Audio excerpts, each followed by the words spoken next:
Well, happy Friday, everyone, and welcome to another live lawn care Q&A. My name is Ron Henry, and I'm here to help answer your lawn care questions. Now, if this is the first time you're joining us, welcome. Super happy to have you here.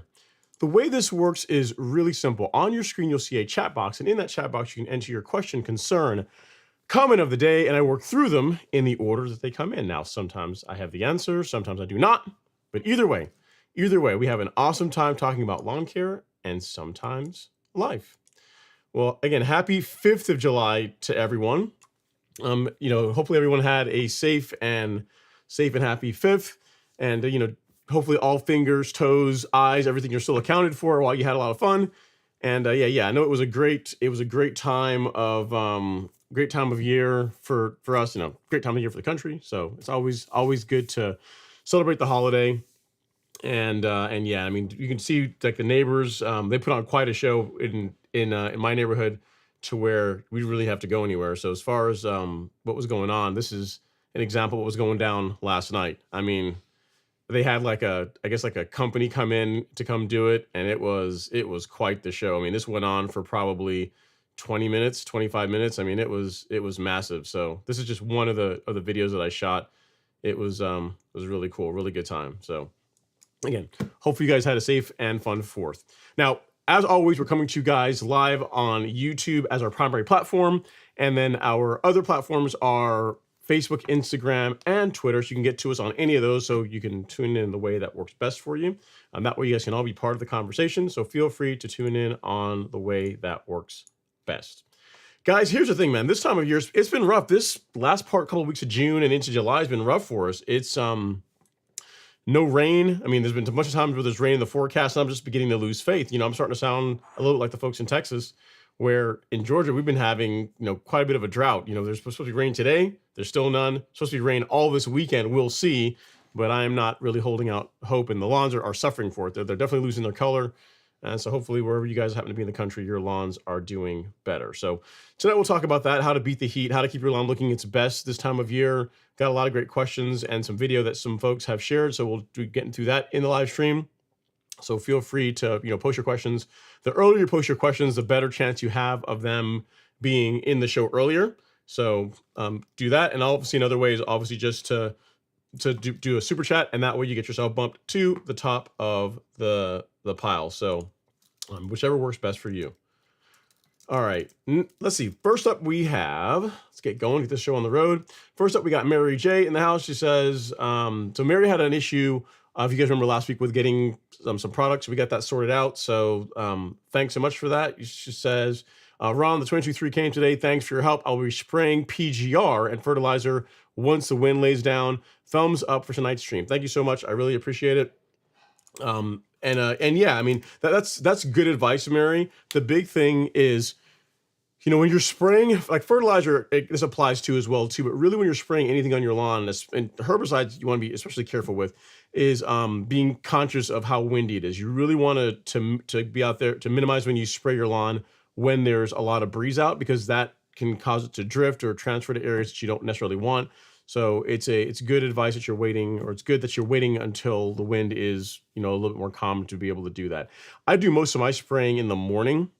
I mean, it's probably a handful of times I've sprayed in the middle of the day, but the majority of the time it's either in the morning or in the afternoon or evening. What I find is in the morning, a couple of advantages to spraying your lawn in the morning is, one, the wind tends to be a bit lower.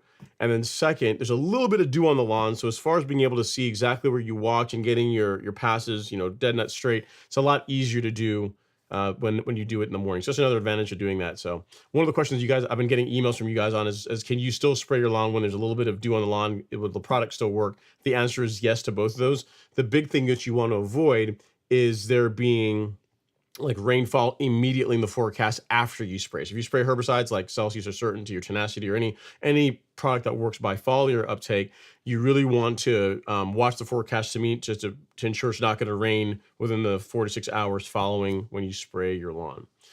All right, next up is Ryan Contento. Says, happy Friday, everyone. What's going on, Ryan? Thanks for coming to say hello in the live stream. Appreciate you. And the next up, we got Michael Kuhn. He says, happy weekend. I was wondering if you think you might ever venture into a different grass type for your lawn at some point. Do you have experience with any other grass variety? I mean, the only other grass that makes sense for me in in Georgia would be zoysia, in my opinion. I mean, there's people that have fescue lawns, but this time of year, the places that have fescue are absolutely feeling it. Like even like that one church I was telling you guys about that has a big section of their property that's fescue, and they water a lot. Even it is like brown and checking out. So I think the only other grass that really makes sense for me, Michael, would be a zoysia. And yeah, I mean, as far as experience with it, yeah, there's a couple of neighbors around here that I've helped out that have zoysia lawns. But I have 12,000 square feet, man. So one, it'd be an expensive project. It'd be several rounds of top dressing to get it back to where it is now. And I don't know. I really like Bermuda. I'm, I'm more likely to change to a different type of Bermuda than I am to go to zoysia. I think I don't think that's going to be something that I'm going to do in the immediate future. But yeah, it'd be that, because again, a lot of the cool season lawns don't cool season grass types don't really work really well here in Georgia. Like for example, there's a neighbor down the street that has some big trees in their yard, and they were trying to get grass to grow in the sidewalk area, so they went with ryegrass. So they seeded perennial ryegrass, and I was like, I don't know, man. I mean, it's going to germinate, but once summer heat hits, I don't know how well it's going to do. And even in the shade, I was driving by today looking at it. Like, you looked at it like a couple weeks ago before you got the sustained heat and no rain. It germinated nicely, but now it's holding on for dear life. So even grasses that you would think would work better in the shade, cool season grass types just don't tolerate the heat here in Georgia, with us not having rain this time of year like we normally do. So yeah, I probably would just stick with Bermuda, and then if I were completely changing grass types, zoysia would make the most sense. All right, next up is Dr. YouTube says, game time. I sure hope so. Hope so. And then next up, we got Mr. Robert Rainey in the house. He says, good evening. What's going on, Robert?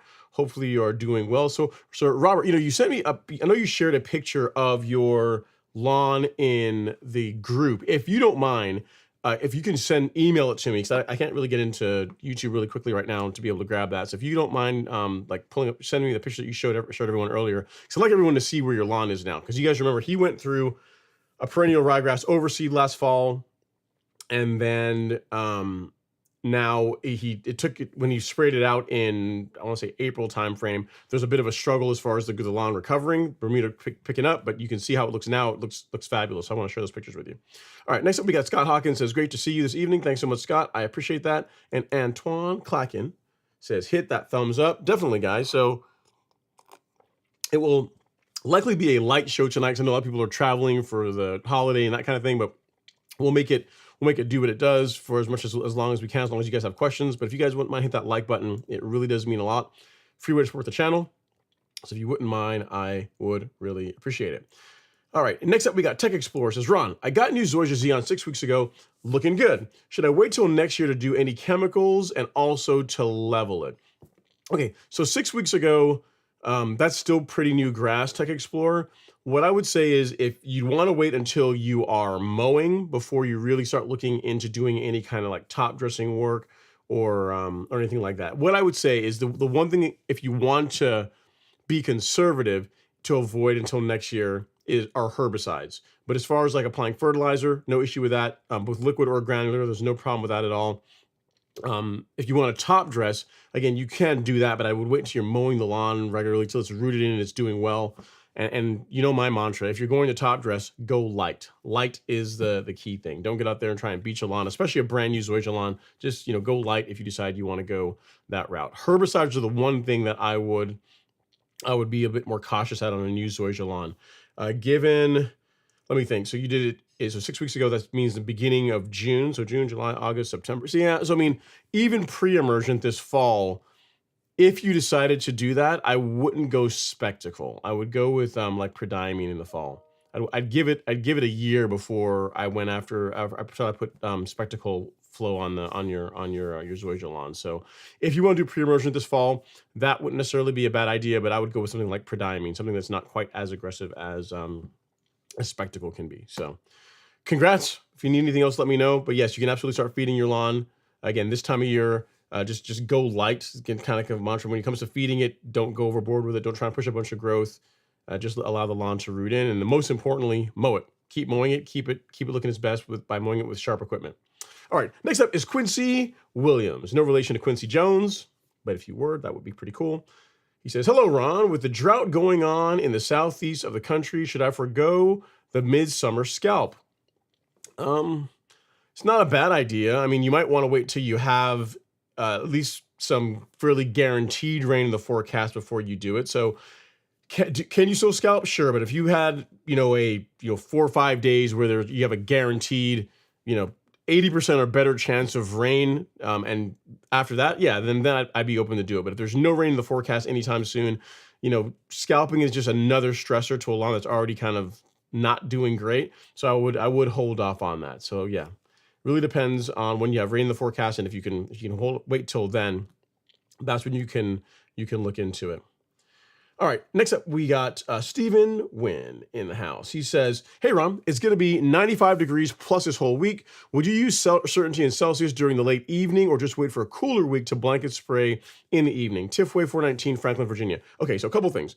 One, do you need to blanket spray? Because really, blanket spray should really be reserved for a lawn that's covered up in weeds, where an example would be you just moved into a new property, it was neglected, and you're trying to get the lawn under control. In that case, sure.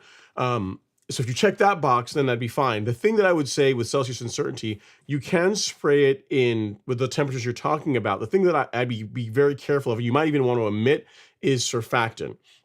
That is the thing that will cause you to get a little bit of yellowing. Now, having said that, the video that I did on Celsius Uncertainty several years ago, I did Celsius Certainty and surfactant. I went light on the surfactant and I had no discoloration. So it's just something to keep in mind. If you're going to go with that, if you are deciding to go with a blanket spray, don't add too much surfactant. Be sparing with that, and you should be just fine. So yeah, I mean, because Stephen, the thing is, literally when that video was shot, it was the mid 90s. I purposely waited. I think it was in mid-July when I did that video. I think it was mid-July, and I waited for temps to be mid 90s or higher to be able to spray. So I wanted to see what was going to happen. The Celsius doesn't have any label temperature restrictions. Certainty doesn't have any label temperature restrictions. The only real guidance that you get, or warnings that you get, really, is if you have, if you're adding surfactant to it, then you have to be careful. So I waited until then, because I'm like, you know what, I'm gonna test this myself, and that way, whenever I make some content on it, and I can say that I did exactly this, and this is what happened. So that's the only thing I would tell you, sir. Have fun. If you can avoid blanket spraying, I would. You know what I mean? Unless, again, blanket sprays are really reserved, or really should be reserved, for lawns that are covered up in weeds. And if that's you, then sure, go for it. If it's not you, then I would just spot spray. So hope that helps, sir. If you need anything else, let me know. Keep me posted as far as how well it works. Next up, we got Mr. Jason Harrison. He says, evening, lawn stripe gang. Happy Friday and 4th weekend. Thanks so much, Jason. So Jason sent some pictures in, and his lawn actually is looking really good this time of year. Let me show you guys what he's working with.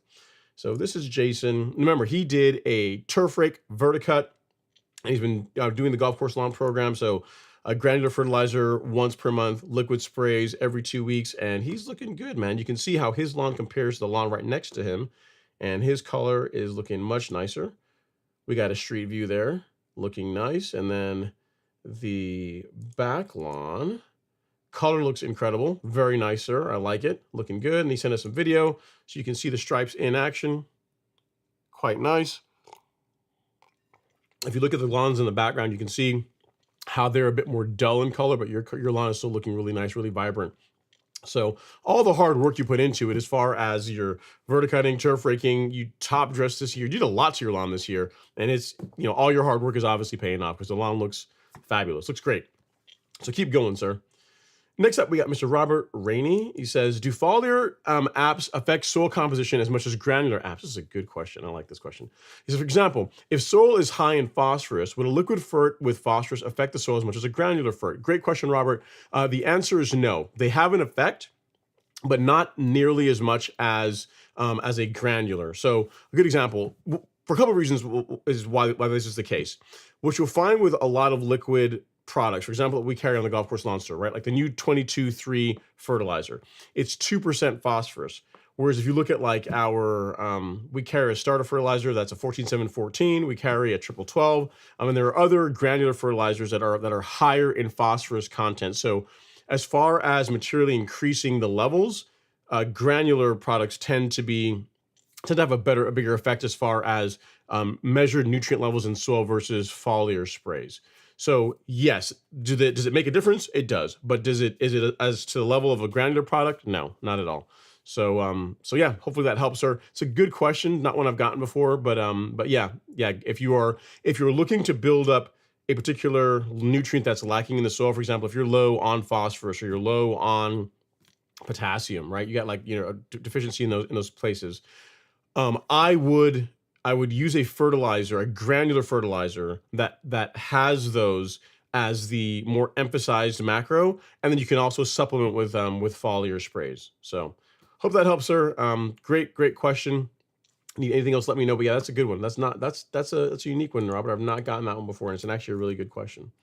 For that reason, you look at why this is an example of foliar sprays. It's kind of a segue into what you're talking about. Like, take for example a soil that has that's alkaline, right, where the pH is in like 7s and trending higher.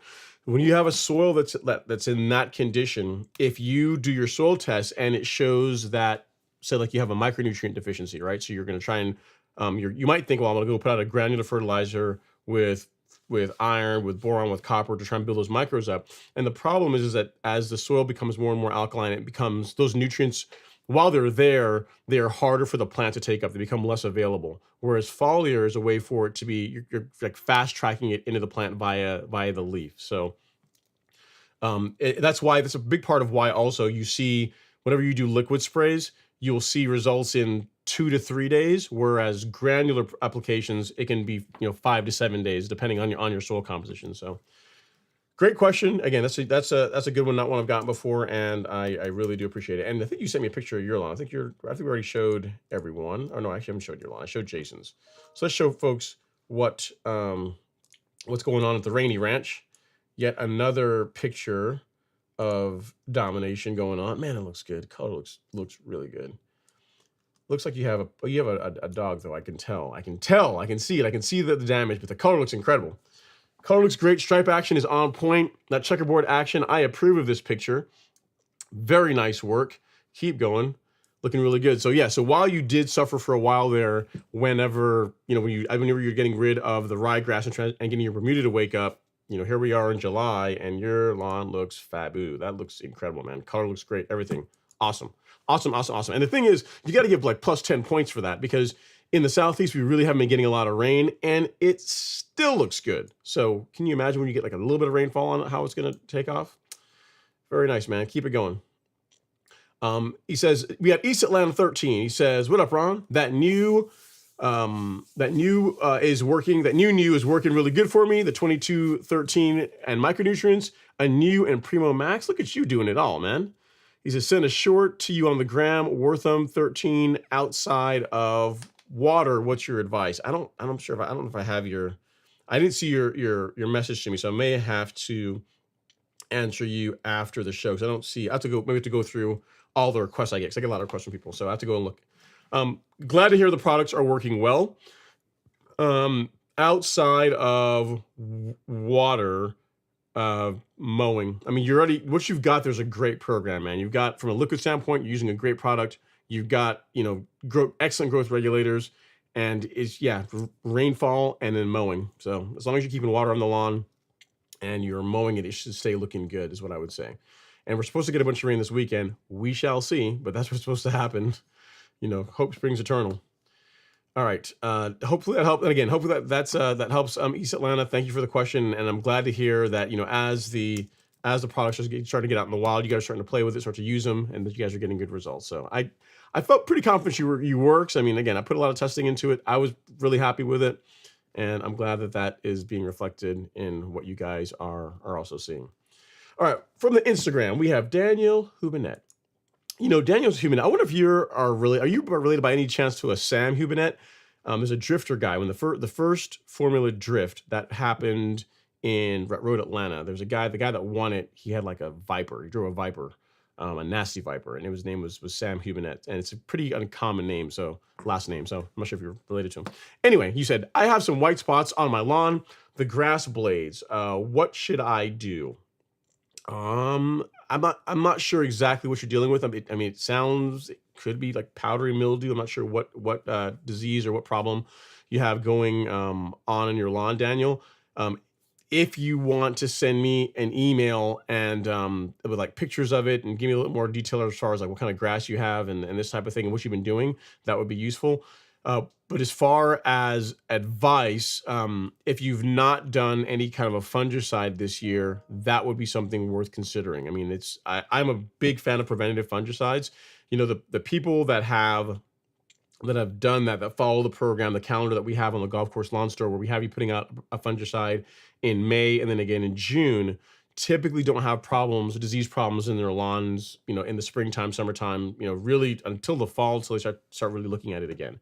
So if you've not done that, look into a fungicide. But if you want to, send me a picture or send me an email with the picture of what you're dealing with, along with some more context, I can give you a better answer. My email address is ron@golfcourselawn.com. And if you have not applied a fungicide or anything of any sort, what I would point you to is, get this up here. If you go to the Golf Lawn Store, you go to shop and then to fungicide, insecticide. Your choices are whether or not you like granular or liquid. If you want liquid, then Pillar SC is an excellent choice. Easy product to apply. The rate is 1 ounce per thousand, so really easy. And then Headway G is a granular version. Both of these are excellent. Both will produce great results. Really depends on whether you like liquid or granular. That's really going to make the decision as far as which one you decide to go with. So hope that helps, Daniel. And if you're related to Sam Hubinet, that's pretty cool. And if you are, tell him I said hey, because he gave me like a tire. One of the tires he shredded. It was really cool. I eventually got rid of it, but I held on to it for as long as I could. All right, so at Daniel, this is, I'll just do this because I can't send it to you directly because you are on the gram. Fungicides are here. So I hope that helps. Okay, next up, we have Stephen Wynn. Is he back again? Let's see here. Next up is Stephen Wynn. He says, also, would you core aerate in July heat because of compaction issues, or when would you do it? Most of the time when I do core aeration, it's like a bit earlier in the season. So April, May timeframe, Stephen. If you are, I'm not sure if you told me what part of the country you're in, but if you're in a part of the country where you are going to get some rainfall, or you have the ability to irrigate the lawn to put water on it so it can help it recover, sure, you can absolutely irrigate. You can absolutely core aerate this time of year. The benefit to core aerating now is with the amount of heat that we have, the lawn is going to recover. It's going to grow through it a lot faster than earlier in the season. So to answer your question, yes, you can core aerate in July if you like. The one thing I would trying to lean you towards is wait until, if you don't have irrigation, wait until there's going to be rain in the forecast, because a couple of things. One, if you can get some moisture on the lawn, it makes it a lot easier for you to do the aeration job. And then also water will help the lawn to recover after the work. If you got irrigation, then you can do it whenever you feel like it. And yes, it is a great way to relieve compaction. And I would absolutely do that if you're dealing with a compacted lawn.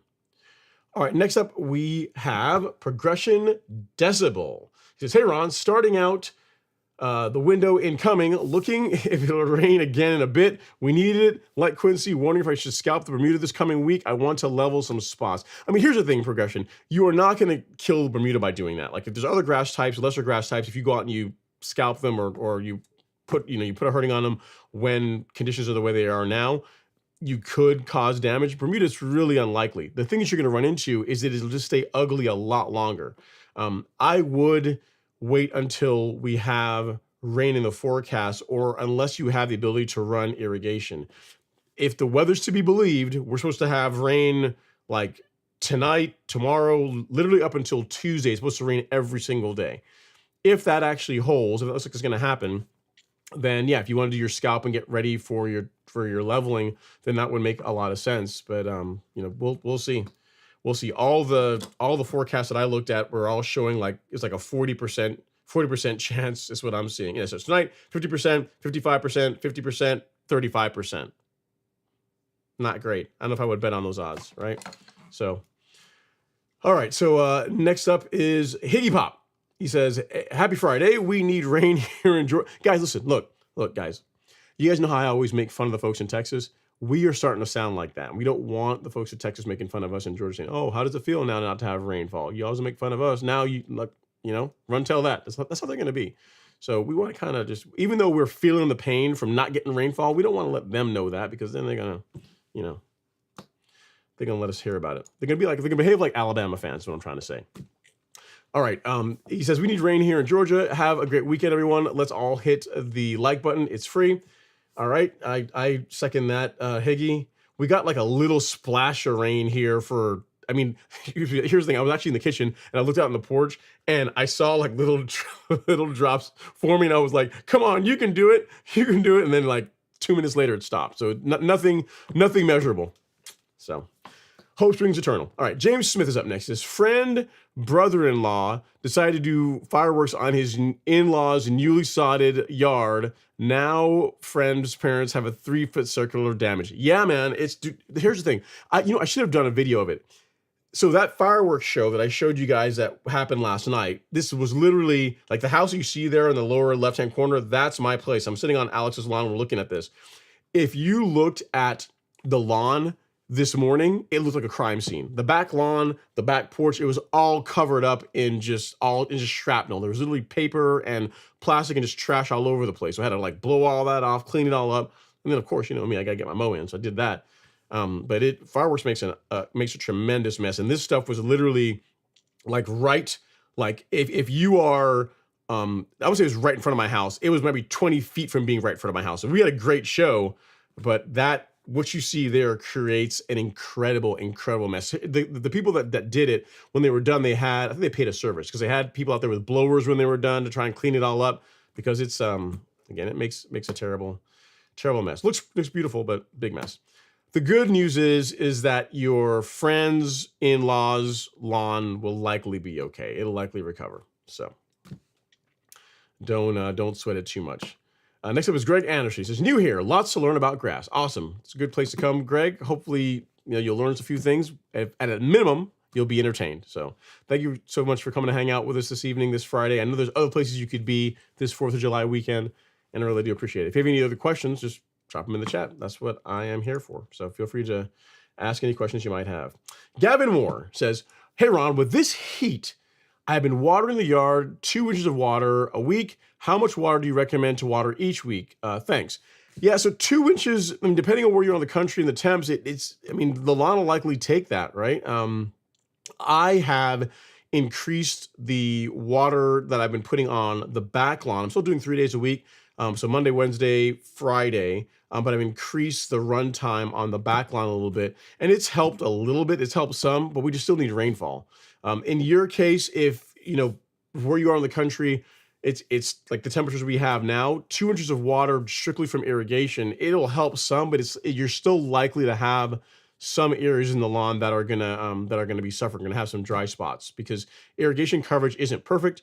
And on my lawn, the area, like if you guys know where the rocks are on the back lawn, just to the left of them, like the irrigation doesn't cover there that great. And that's one of the first areas to dry out. Also between Alex and me are also areas that are drying out, because those parts of the lawn don't really hold water that well. So if 2 inches of water is working, if it's keeping your lawn green, then I would say stick with it. Once we get some rainfall, then you can back that down, So hope that helps, Gavin. Next up is Oliver Richardson. Oliver says, good evening, Ron, and happy Friday. No rain in Texas since June 11th, but Hurricane Beryl is about to change that. Nice. Can you send some Hurricane Beryl love our way? Here's the thing. When I always talk about y'all in Texas and saying you guys don't get, y'all bellyache and complain about not getting rainfall, but we would take, even if we have to get it from a hurricane, from like a mild hurricane, that'd be okay. We would take it. So you guys are going to be ahead of us as far as precipitation. We're not getting anything. Like my best day is like 55% in the forecast. So that's not awesome. So hopefully your lawn's doing well. And keep us posted as far as how things go. Antoine Clacken is up next. Dude, I like seeing your last name. It's a cool last name. Antoine Clacken. Sounds like a cool dude. Says, happy Friday, Ron. I have 750 square feet of area in the backyard, and I'm debating with turning it into a chipping/putting green. How invasive is Bermuda? Very invasive. Nobody in my area has it. Should I do concrete edging to try and contain it? If so, which cultivar? Full sun, coastal North Carolina. Also entertaining the idea of artificial turf for that area. So yeah, if you did like a dwarf, one of the dwarf Bermuda cultivars for a green, that could work. Bermuda is very aggressive. So if you don't want your neighbors to hate you, or you're trying to keep it in, if you're trying to keep it in a small space, some kind of a physical barrier is a good idea. And you know, the thing is, astroturf or artificial turf wouldn't be necessarily a bad way to go either. I mean, here's the thing: if you like the idea of working on the lawn yourself and mowing it and doing your fungicides and just being like a golf superintendent, your own, like your mini golf superintendent, you're taking care of your green. If that aspect of it is fun for you, then yes, you should, there's nothing wrong with doing that.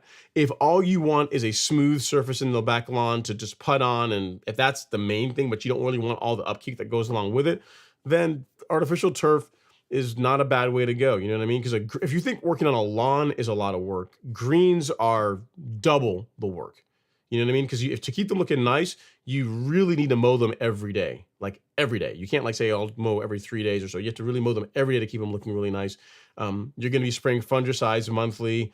It's just a different level of commitment compared to just working on your like regular lawn, right? I mean, it looks awesome, but it's just, you have to ask yourself, do you have the time and do you enjoy doing it? If the answer to both those is yes, and that's the main reason, then sure, go for it. And I would look into a dwarf of some type, dwarf Bermuda of some type. I wouldn't go with like Tifway 419 or any of those, because while you can cut those shorter, you want a Bermuda that is designed for greens, a cultivar that is bred and used for greens. And a concrete barrier is a good idea to try and contain it and keep it from getting away from your neighbors, keep it from spreading. So hope that helps, Antoine. Sounds like a fun project. If you do it, send us pictures. We'll show everybody. All right, Progression Decibel is up next. He says, I have used a multitude of your lawn store products, which are all superb. Your thoughts on Stay Green Performance Max 3003 Fert at Lowe's, looking interesting with kelp, humics, and 6% iron included. It sounds like a cool product. I don't have an opinion on it. I've never actually used it. If you need 30% nitrogen, then I guess that could work. But yeah, if it's like a balanced fertilizer, you've got some kelp in there, some it's like a combination product where it's your fertilizer and also biostimulants. I'm a big fan of those, hence why pretty much all the products that we carry on the golf course lawn store for feeding your lawn are not just straight fertilizer type products. Then it'd be worth a shot. 30% nitrogen is a bit high for me, but it just depends on how it breaks out. Like if half of that is slow release, and it wouldn't be so bad. So it really depends on how that 30% is broken out. What portion of it is going to release quickly, and which portion of it is designed for more extended feeding. So if you want to give it a shot, give it a shot and let me know. Keep me posted as far as the kind of results you get with it. All right. Thanks so much, Robert. I did show everyone your pictures, and we also got some other pictures here to show. We got Mr. Matt Mueller. He sent some pictures of his lawn from last year to this year. So he wanted to say, hey, thanks for all the work. I've been following your program. I want to show you how my lawn was last year and how it is now in 2023. So we'll show you that now. This was his lawn in 2023, which again, it's not terrible. I mean, it needs some love, but it's not, I have seen worse. And then this is his lawn in 2024. So color is a lot better. I mean, you can still tell this time of year. I mean, it's hot, and it is feeling a little bit, but compared from last year to this year, color is a lot better. Lawn looks great, and again, just keep it up, man. Keep working on it, and it gets better and better the more you work on it. That's what I'm trying to say. So if you did only that in a year, it's going to get even better as time progresses. So keep it going. That's all I can tell you. Keep up with it. All right, so we have a video here that someone just sent in, that Brian just sent in on some top dressing work that he did on his lawn. He wanted to share his results, so I can show you guys that really quick. Hey guys, for anyone who's going to send me videos, I know it's kind of tough because it's late now, but if you're going to send videos, if you can film them, and I know you guys are doing a lot of them for the gram, so I get it, why you film like in portrait. If you can turn your phone sideways like this and film like this, it makes it easier, because like you see on the screen, outside of Instagram, all the platforms that I'm on are in landscape. So instead of doing this, do like this. But at any rate, he sent us some video. We'll show it off. You guys can take a look at his what he's working with here. Thanks so much, Brian, for sending this in. And color looks good, man. Stripe action's on point. That tree, eventually that's going to be a problem, but you know, we'll let it play for now. Look at that, man. Let's take a moment to look at that. Appreciate that clean edge. Look at the edge from the rock beds into the lawn. Your edge is way better than mine. That's one thing I got to work on this weekend. I got to clean my mulch beds up. They're looking kind of rough. That's looking really clean, man. Nice work. Lawn looks great. Color looks great. Edging looks great. Nicely done. Nicely done. You motivated me, and I got to get out there and fix mine because mine is not looking like that. All right. Next up, we have Mr. Randall Lores. We got Jackie Bear just saying, period. Okay, Jackie. And next up, we got Randall Laura in the house. He says, good evening, Ron. Mowing and listening to the live stream. I appreciate that, Randall. Hopefully you are enjoying the mow. Have a good time. And next up is No Name. No Name's in the house. He says, hey, Ron and fellow lawn enthusiasts. I got my only rain in the last few weeks earlier today. My lawn needs it and more. Let's get those likes up. I appreciate that, No Name. Yeah, guys, if you guys are enjoying the show, hit that like button. It's a free way to support the channel. And you are correct. I gather you got some rain. We didn't really get anything that was measurable here. If hopefully what's in the forecast for me, you also get, because I believe you're in Georgia as well, not too far from me. So, you know, hopefully you guys get some rain as well, because it's been a rough few weeks here. Okay, Josue Araya, it says, hey Ron, you didn't say anything else. Actually, you sent me a picture of your top dressing project in progress. I can show folks that. We can do that. We can make this work. So that is not your top dressing project. This is it. What did you use, man? What kind of sand do you use? It's like almost like play sand. Okay, so this is Josue's top dressing. You can see that he went light. That is good. So that was where he was before, I think. And he sent me some core aeration pictures of showing him getting the lawn ready for top dressing, which I also like. You're doing the whole process, which is quite nice as well too. So thanks for that. So this is the aeration. And so the only thing I don't have is the after, because you're still recovering. It's still growing in. So once the lawn fully recovers, let us know. Let me, send me a picture of it so everyone can see where you are and how everything worked out. The nice thing I would say, Josue, is that you didn't go too heavy. I think you also sent me a picture here of the front lawn. We'll show folks that too. So for anyone that's looking to top dress your lawn, like this is good. Like as far as like the heaviness of it, like this, what you're looking at there, that's not bad at all. You can see the sand is in the low spots, but the areas where the grass is high, there's not a lot of sand. And what this is going to do is the lawn is going to grow through that a lot faster versus you covering the entire thing in sand. So nice work, really well done. And again, keep me posted as far as how it bounces back. We got some more 4th of July lawn action. You got Shane. He sent us some pictures, so I'll show you guys that. And this is his 4th of July look. Looking clean, I gotta admit. Very nice. Color looks really nice, sir. Well done. And then also a picture of the front lawn. I believe this is your front lawn. Let's see here. Yep, of his front lawn. So that will come up here in a second. Very nice, man. You got to give your neighbors some help, man. Your lawn's looking all fresh and clean, and you got your neighbors in the background not looking that great. What? Come on, man. You got to help folks out. Get out there and mow when they're outside, and be like, if they ask you for some tips, and you can pass them your way.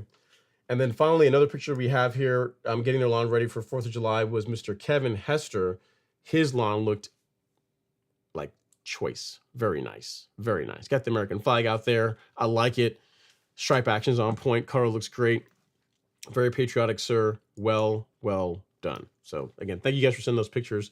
It's a lot of fun. Love to see a lot of how the lawns are just doing this time of year, especially given that we've been fighting all these adverse conditions, right? It's not like, your lawn's looking amazing and you've had tons of rain to kind of help supplement that. It's still looking good in spite of there not really being any rainfall. So great work, guys. Keep going.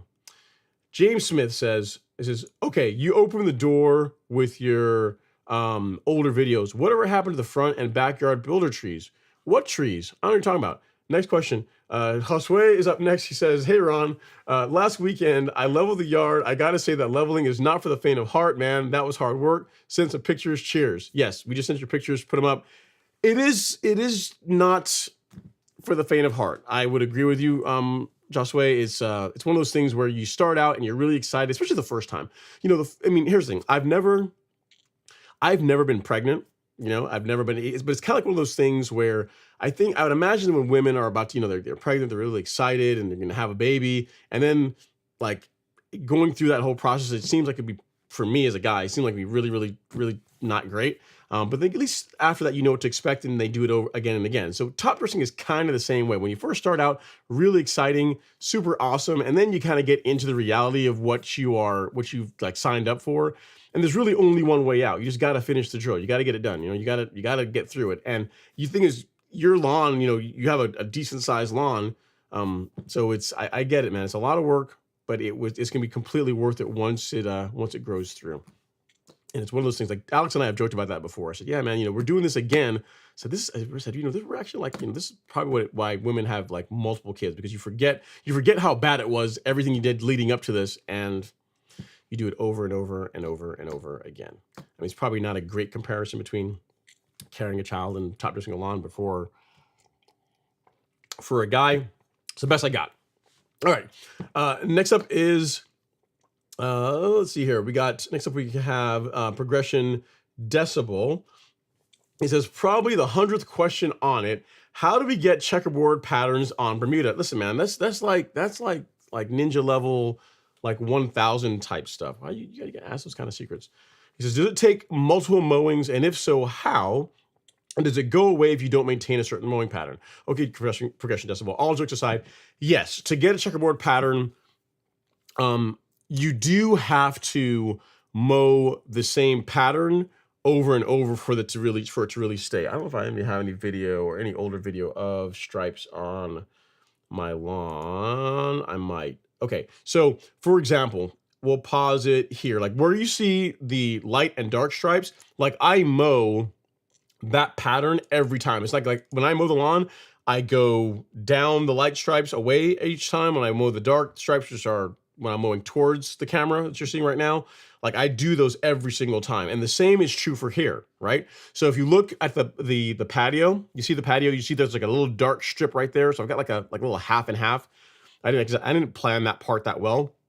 So you've got like half of a dark stripe in front of the patio and the other half kind of the stops.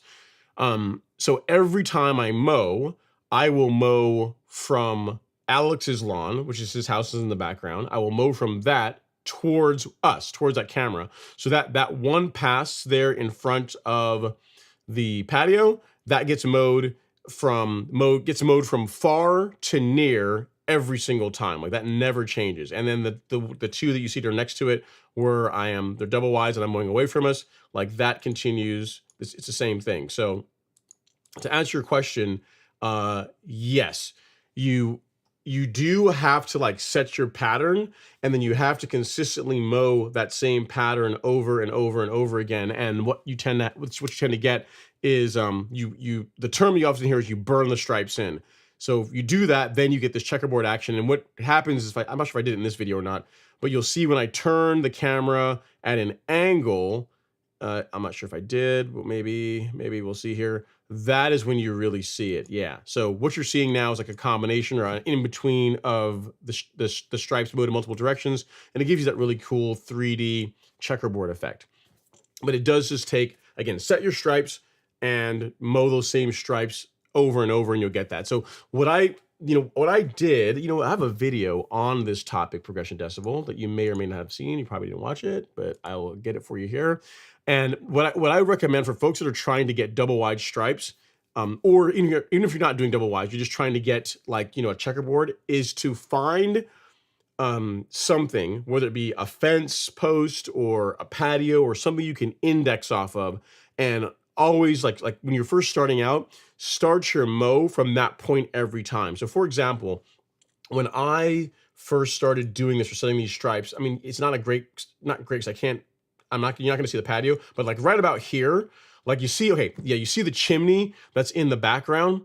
That chimney lines up with the stripe that is on like the left side of my patio. So when I started mowing from the left side of the patio in a straight line towards the chimney, and then what I would do is I would just build out all the stripes on each side from that. So when I first doing this, I would start there, and then I would build out stripe, double wides this way and build out double wides this way. And then once you do that over and over, you get a consistent pattern, and then you can start mowing from anywhere you want. But when you're first initially trying to get it set, you got to be really disciplined about every time you're starting from the same point.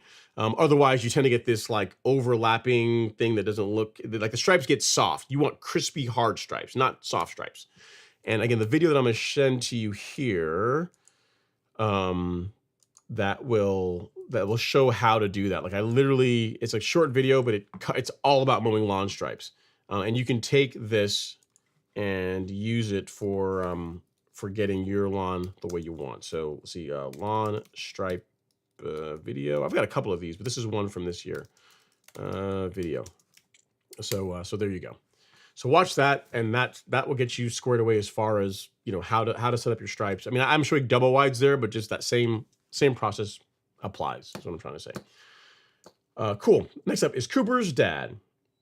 He says, I got pillar SC, frac 3 and 11, and I'm trying to rotate each time. Should I never use another frac 3 and 11 before or after pillar SC? Aren't you supposed to avoid the same frac back-to-back months? Great question, Cooper's dad. So what I would say is you can use the same frac groups like twice, like 2 times in a row. So for example, if you had like a really bad disease problem in your lawn, you could do pillar SC in May, and you could do it again, say in June. And then if the problem is still not gone, I mean, it should be, but it's still not gone, then I would rotate to a different fungicide that's in a different group. One that I often recommend to folks is Clary's, the 336F.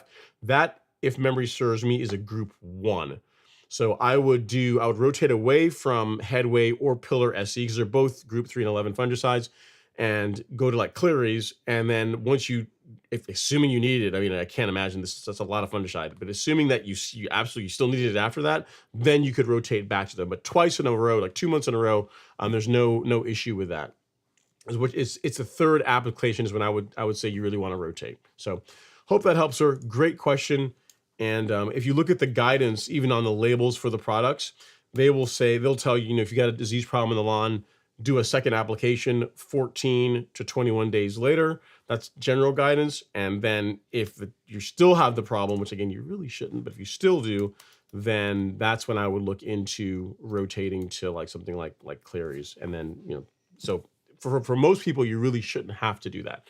So in my case on my lawn, I do fungicides twice in the springtime, and then nothing for most of the season. And in the fall, I'll do fungicides again in October and November. And I will use pillar SC or Headway in both those cases. So I have like a big, gap in between when I did my last fungicide app to when I start doing it again in the fall. And that has worked well for me. So hope that works well for you, sir. The only time when I've ever had to do what you're talking about is the neighbor, not Alex, but another neighbor, that they had some like necrotic ring in their lawn. It was really nasty. And like 2 applications of Headway didn't clean it up. So at that point, I rotated to Clary's before going back. So that's the only time that I've ever had to do like 3 apps to clear up a problem. So that necessitated rotating to another frac group. So hope that helps, Cooper's dad. Great question. Need anything else? Let me know. All right, next up is R. Carter. R. Carter's in the house, 911. He says, hey, Ron, thanks for all your advice on Friday. I wanted to ask, what can I grow to get my grass to darken up? I've done just about everything my front yard does well. Okay, so one, make sure your nutrient program is where it needs to be. So make sure it's getting enough nitrogen. And then the other side of your soil test, like so your iron, zinc, magnesium, like your micros, that's also going to help with producing a darker green. Keep in mind though, R. Carter, if depending on where you are in the country, if you haven't been getting a lot of rainfall this time of year, it's not uncommon for the lawn to lose some of its color, for it to be a little bit more dull. So the short answer is you can do that with fertilizer, fertilizer that has some nitrogen in it, and then also some micronutrients. So a great choice if you're looking for like a liquid option. If you go to shop at the golf course lawn store and then lawn fertilizer, our new 22-3, like this guy here, would be an excellent choice because it has nitrogen and it also has micronutrient. You know, you've got a bit of everything in there. So you've got iron, manganese, magnesium, zinc, so a bit of everything. If you want an even deeper boost in color, you can stack it along with our micronutrient, which has 2% iron. So it's even an increase in the amount of iron compared to just using the combination fertilizer on its own. And as far as using these together, I believe I have a video in here that, a short video that talks about application rates. So I did a little short that talks about if you are using those two together, how the rates that I would use for a good result. So take a look at that. Hopefully that helps out as far as getting you squared away. But quality fertilizer, enough irrigation, enough rainfall to where the lawn is not really struggling. And then you really shouldn't have any problem with you getting a nice deep color in your lawn. Really should not be an issue at all. So I'll link those here in the chat for you. If you have any other problems or any other questions, let me know. But it is possible. It is possible. It is very, very possible. If you look at Mr. Robert Rainey, I'm sure we got a picture here. I mean, that picture. That's now. That's like July, and his lawn is looking really good. He's in Alabama, I believe, and his lawn looks great. So it's possible to have that this time of year. Completely doable, especially if you're that guy. Especially if you're Robert. All right, so next up is we have Steven. Steven Wynn is back. He says, I have hundreds of anthills. My lawn is 17,000 square feet. I tried Spectricide and Taro, but no luck. What would you do? It's not fire ants. Thanks for a lot of helping with my lawn. Is now the best I've had so far. Okay, so if it's not fire ants, so there's two couple things you could consider, Steven. So Advion, so there's two types of Advion. The one I always talk about is this one, which is the fire ant bait. But there's also Advion insecticide, which will control ants. Will control the ants that are not like this is for fire ants. I think pharaoh ants. There's like 2 or 3 that are on the label for this guy. But what you want is just the Advion insecticide, not the Advion fire ant bait. So let me get you a link for it, for what I'm talking about here, because they are different. Insecticide, not the fire ant bait. You want do I have a link to it? I think this. So I've got a couple. If you just go to Amazon, just search for Advion insecticide, it'll come up. I'm trying to get you a direct link to a product here. Let's see here. I think this will work. I still have a link that I built out a while back. We'll see. I do. Cool. Yes. So this is the one. This link that I'm going to send you right now. This will take you to the Advion insecticide, which is not the fire ant bait, and that will take care of ants other than fire ants. So here you go, Steven. This bag should be more than enough to cover 17,000 square feet, and this will do the trick. So you have to know which battle you're fighting. For fire ants is one product. For non-fire ants is another product. And what I just sent you is the one that is for non-fire ants. I don't know if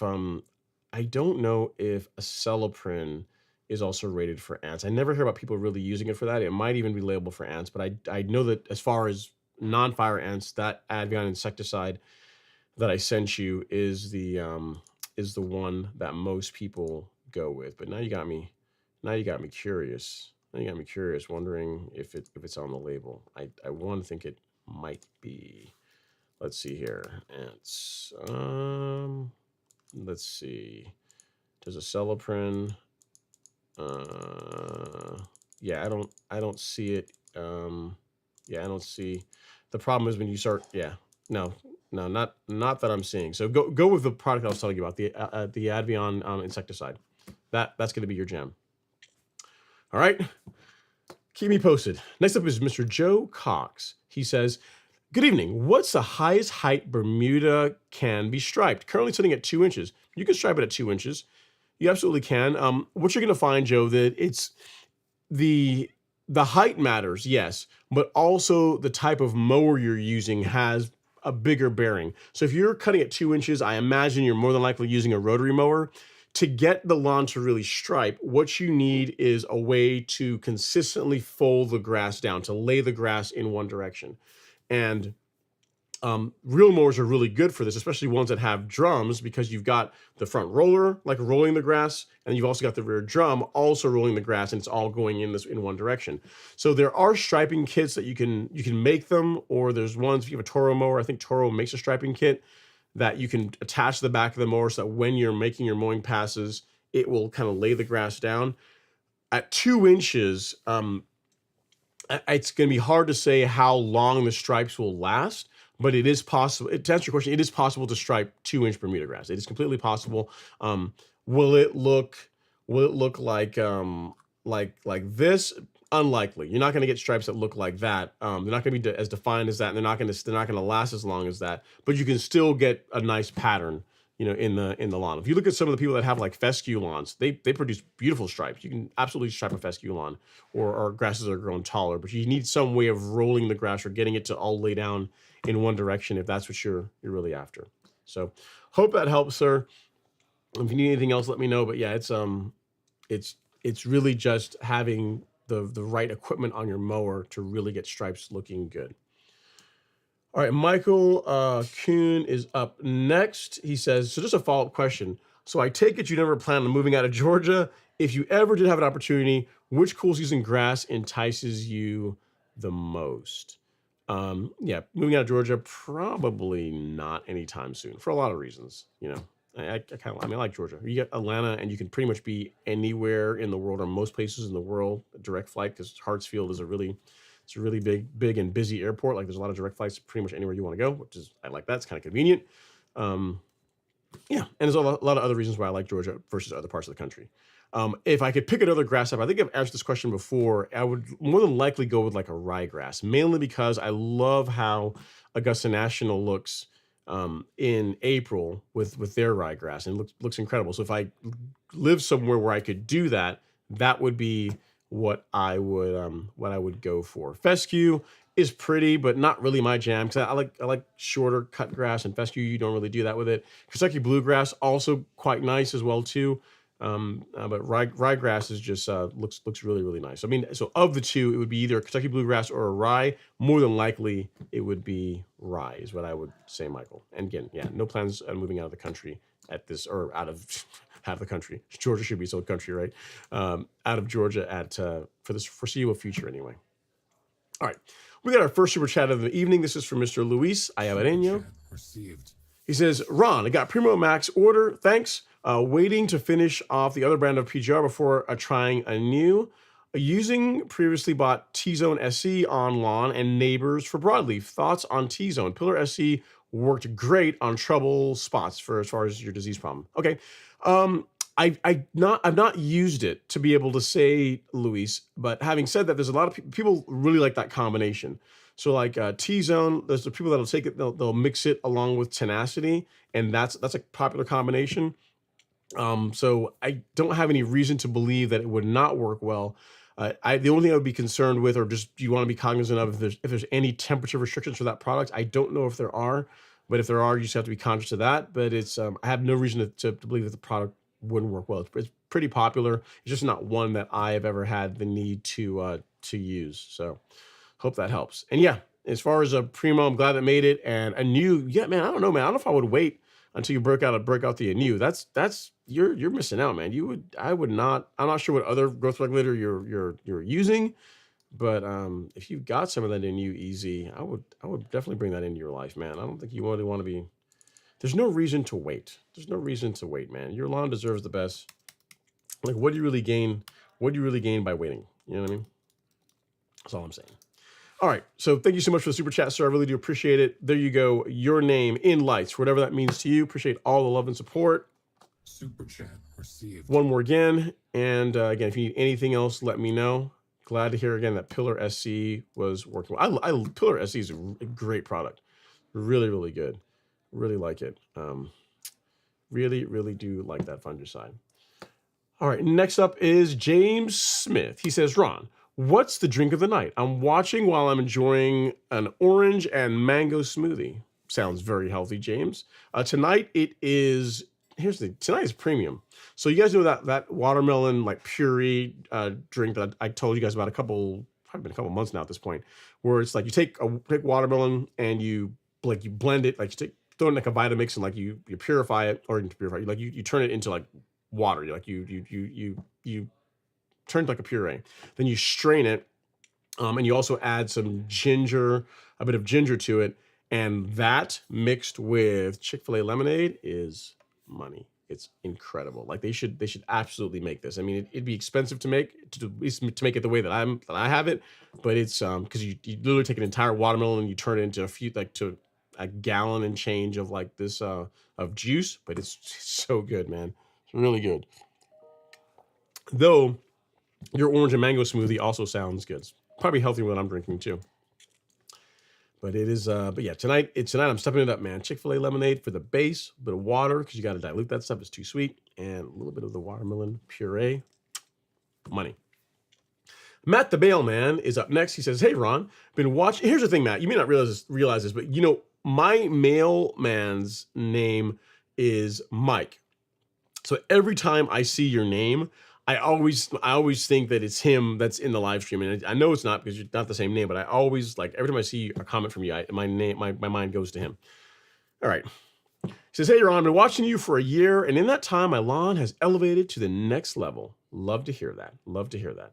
I sent a picture around 5:30. M Molnar 05 at yahoo.com. I think this is you. I think I showed your pictures already, Matt.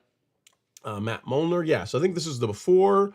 This was like last year, which again, I'm not going to say that this is not the worst I've seen at all. It needs some love, but it's not a bad starting point. But then if we get to where you are now, so much better, so much better. So I agree.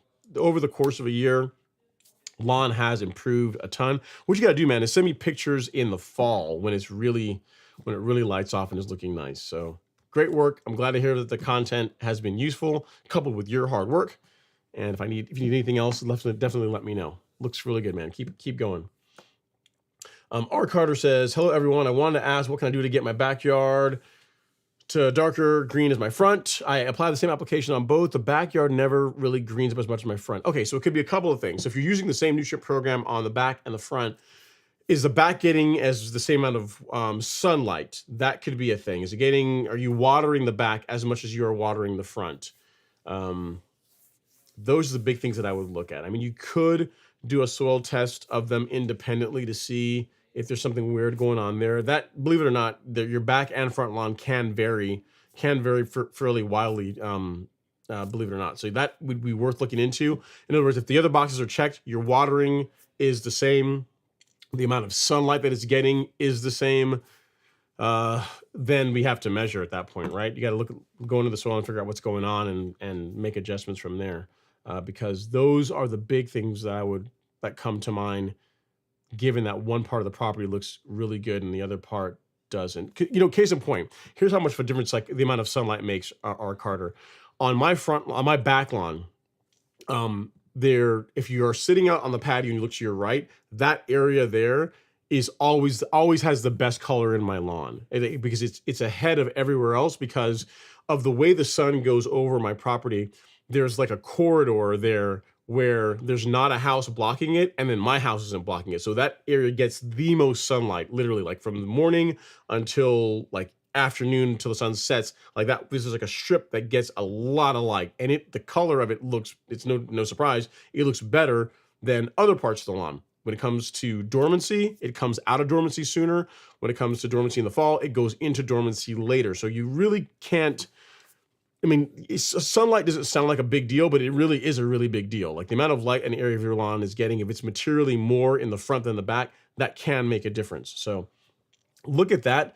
Between the other things that I mentioned, you should be in a pretty good spot, but just keep me posted and let me know, if there's anything else I can help with. But I think between water, sunlight, if that's the same, then let's look at let's get a soil test and measure your nutrient levels to see how what's going on with that. All right, we got some top dressing pictures. This one is from Brian. Good Lord, man, that's it's pretty, but it's also painful. It's pretty and painful at the same time. Let me make a new folder here for you, Brian, so I can show folks what you're working with as far as your top dressing project. So Brian has got, okay, there's picture one of the pile of sand, and he even sent us, yeah, well, actually, we've already shown your movie, but this is what he was working with as far as the amount of sand that he was putting out to get his lawn to that point. So good job putting a tarp down, and this is how it looked after he was done with the top dressing. So all of that got spread and it looked like that. And again, I really like this because if you look, the sand is in the low spots, but the entire lawn is not beached, which is why it recovered so nicely. So great work. I really, really like it. Thank you for sharing the pictures. And again, just giving other folks that are thinking about top dressing their lawn this time of year, some ideas of how it should look, or how it, how I like to do it. I'm not saying the way that I do is the only way to do it. But there's a reasoning, there's a method to my madness. You know what I'm saying? As far as there's a lot of reasons to do it that way, lighter than going really super heavy, especially like given where we are now, we're not getting a lot of rainfall. Going lighter is better in my opinion. Blessed and Forgiven says, is clapping it up. I appreciate it. And then next up, we got Gavin Moore says, I'm in Chester, VA. Thanks, Gavin. Cool. Good to know. And then next up, we have Matthew Schmidt. There's a lot of Schmidts on my island, the island that I grew up on. I want to think Schmidt is a Dutch last name because there's a lot of Schmidts in St. Eustatius. He says, love the channel. Have learned a lot getting on my cool season crabgrass lawn under control. Cool. I mean, cool that you're getting it under control, Matthew. What I would say is, I'm not sure what you're using for herbicides. Quinclorac, assuming you have a grass type that tolerates it, is a great product for controlling crabgrass. So that's what I would look into using. I mean, I'm not sure. Again, I have no idea what you're working with, but I'll show you really quickly. Like for crabgrass control, assuming you have a lawn that will tolerate it. So in St. Augustine and Centipede, this would not apply. But outside of those, and bent grass and a couple others, this would be what I would use for controlling crabgrass, quinclorac. That's your jam. That's your that's the Mac Daddy for crabgrass control. Tenacity is also good too, but quinclorac, really the thing it's known for, crabgrass. So if you need that, or just want to at least take a look at the label and make sure that it will apply well to your grass type, you can see that right there. I sent you a link to it. Okay. Next up, we have Colin. He's in the house. He says, what's up, Ron? Hopefully you had a good 4th and hopefully your Friday has been well. I think I've got some disease starting to pop up on the back. Already put a fungicide out last month and again on Wednesday. All right, well, if you put out a fungicide, that means that's good, Colin. That's going to put you in a good place as far as getting what you're dealing with under control. I'm trying to send myself another video to show you guys more fireworks. As far as my 4th, I sent one picture already, but I'll show you guys another video if I can get this to load. I'm tempting the demo gods by doing this. You get sitting here trying to load videos up just without having set up ahead of time, but we'll see if this works. But yeah, this is literally right in front of my house, or 20 feet from in front of my house. You can see this was my 4th of July. I mean, these guys were not messing around. I mean, this went on for a good 20 minutes. I mean, they were letting it happen. We're not messing around. So it was a good time. Lots of fireworks. I mean, we had like our own private show. It was good. I have no idea how much they spent on this because I mean, first of all, our neighborhood puts on a fireworks show, but this honestly was better than what they do. So, I mean, this, again, imagine that just going on and on and on and on.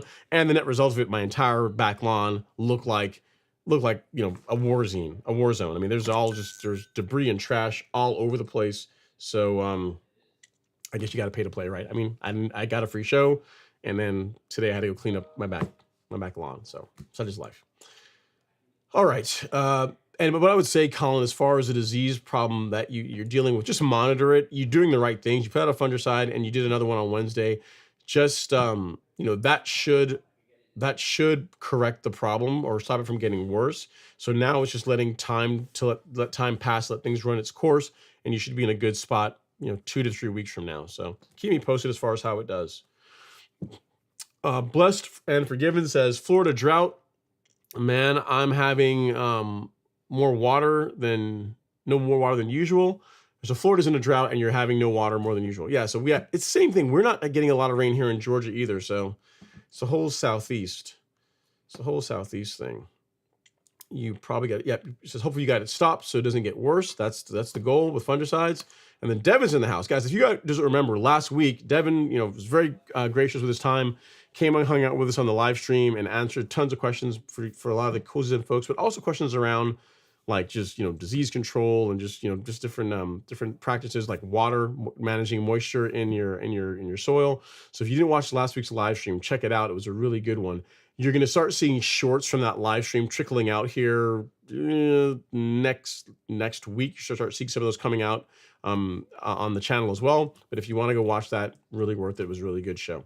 So Devin's in the house. He says, hey, Ron, looking forward to some good turf talk. New golf course Lon Anderson products went down today. Excited to see the results. Don't forget, everyone, hit the like button. Thank you so much, Devin. I really do appreciate it. So Devin is trying out the new micronutrient and the 22-3. These guys here, the new products, the new liquid fertilizers on the Golf Course Lawn Store. We call it that new and that good. Call it the super green combination, that stack there. So really looking forward to hearing your results, your feedback with it, Devin. I think you can be really happy with it. A lot of work went into it, and Anderson's typically doesn't make bad products. So, and again, it wasn't like this Rev 1. It wasn't like Revision 1 where we just did it and you got that. This was like multiple rounds. So I'm very, very proud of it. Okay, Antoine Clacken says, thank you very much. I'll look into Dwarf Bermuda. Very cool. And then Robert says, I see Marquise made up on the wall. Rip. Yeah, so yeah, Marquise is there, man. You guys see, so this is a picture of that Robert because he has a painful sense of humor. So a mole attacked my lawn again, like over the early, I guess you'd call it like late winter. The lawn was still in dormancy, and I had to wage war, and I came out triumphant. And Robert being one I guess trying to cheer me up, he says, hey man, I wanted to send you a little picture so you can always remember your good little buddy. And there you go. There's Marquise the mole. Actually, I can take this out. I can show you. You guys can't see it from there, but that is what he sent. So pretty cruel humor, but what are you gonna do? It's funny. So yeah, it is on the wall in the office. So there you go. Cool. Okay, next up, we have Antoine Clacken. He says, nailed it on the name, by the way. Not many people get that right, and I am a cool guy. Yeah, Antoine Clacken, I could see you like in a suit with like you probably someone, Antoine Clacken, that's the kind of guy who wear a suit with like a hat. And yeah, I can see like, I don't necessarily zoot suit, but one of those guys, like cool uncle. I'm gonna go see Uncle Antoine. Like, you just kind of have that vibe. I mean, I haven't met you, but that's what I picture when I think of like Uncle Antoine Clacken. That's what I think. And you say that's you, so I guess I'm on point. All right, next up is Max Allen Greenskeeper. He says, hey Ron, hope all is well. Any tips for selecting a good Bermuda cultivar for a 0.40 height of cut? Tifway 419 will go down that low. You can maintain Tifway 419 at 0.4. Like there was a year when I lost my mind and I had the bench height on my mower set to 0.45. So, 500 is higher than what you're talking about. And the lawn tolerated it just fine. It looked just like a fairway. The problem for me is it's just way too much work. It's a lot of mowing. Like this time of year, even with growth regulator, like every 36 hours, you had to be out there mowing it. So every day, pretty much, the lawn needed to be mowed. But yeah, Tifway, any of the hybrids, Tifway is an option. I don't know how well Tahoma 31 would tolerate being cut that short, but Tifway 419 will tolerate it. If you're doesn't say you're not going for a green, so you wouldn't necessarily need to look into like any of the dwarf, any of the ultra dwarfs.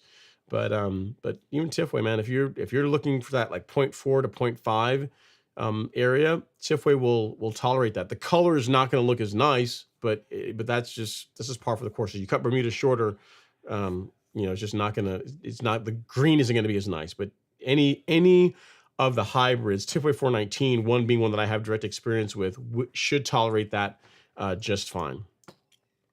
If you can look into Tahoma 31 and you can see if there's anyone maintaining Tahoma 31 at that height, that would be the option that I would go for, assuming that it would, because it's a beautiful. I mean, Tipway 419 is nice. Tahoma 31 is gorgeous, absolutely gorgeous Bermuda grass. So just something else to consider if you're like starting a project from scratch and you can you can Thanos snap and put whatever you want in. Tipway is cool, but then why not look for some of the more the more improved ones?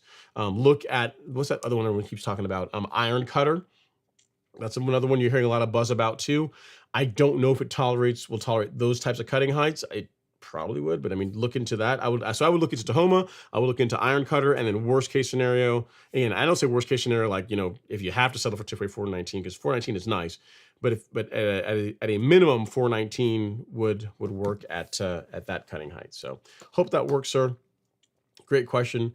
I'm sure with you being, a greenskeeper, you already know about like the mowing demands of maintaining turf that short. So assuming you're up for it, for me, it was too much work though. For me personally, I think the sweet spot for Bermuda is like 5/8 to 0.75 inches. Like I think that's where the color looks nice. Its stripes nice.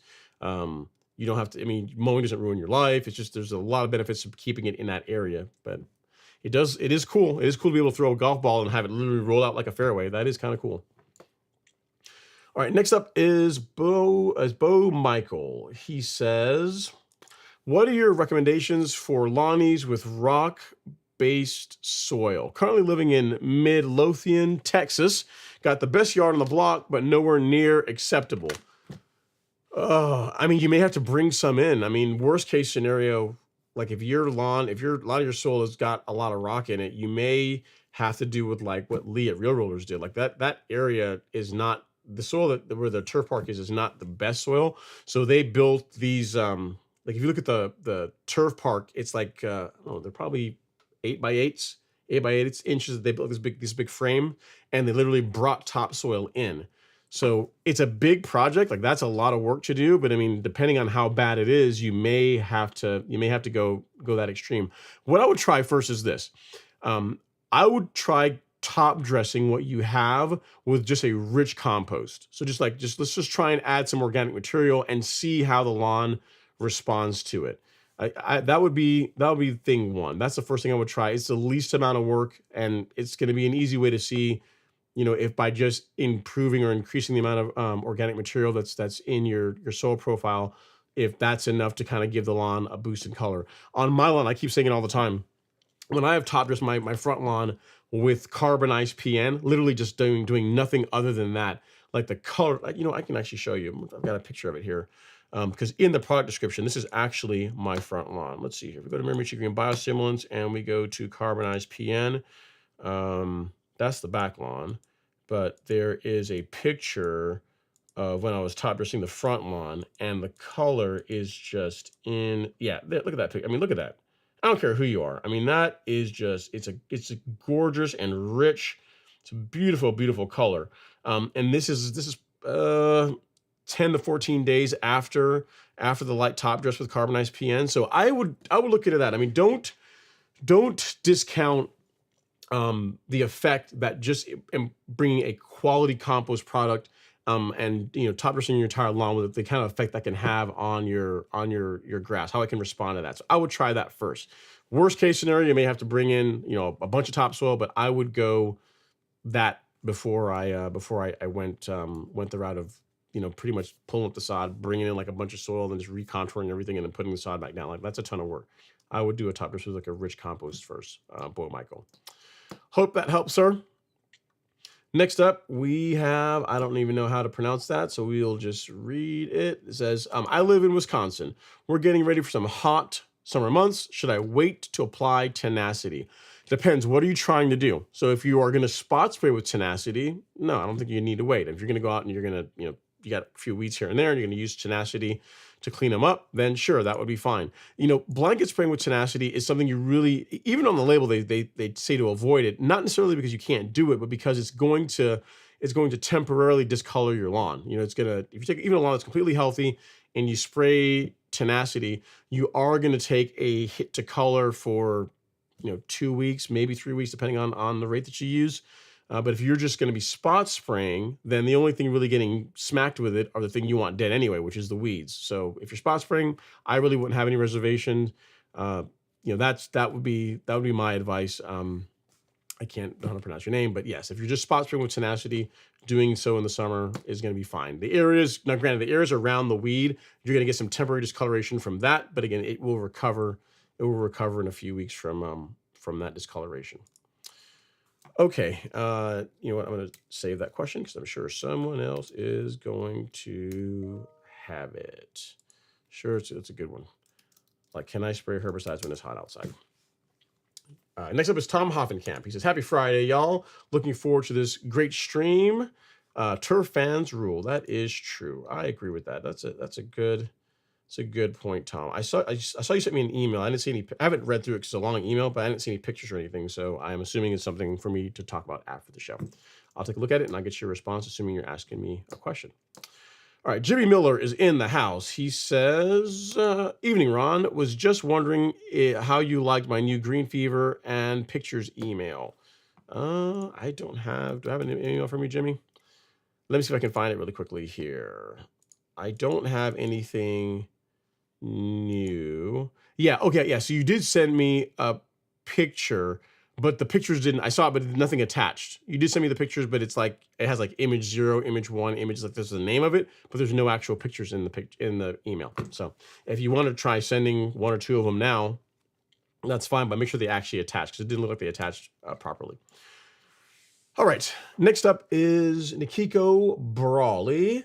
He says, "Thanks for sharing your content. Should you bag or mulch the clippings after top dressing?"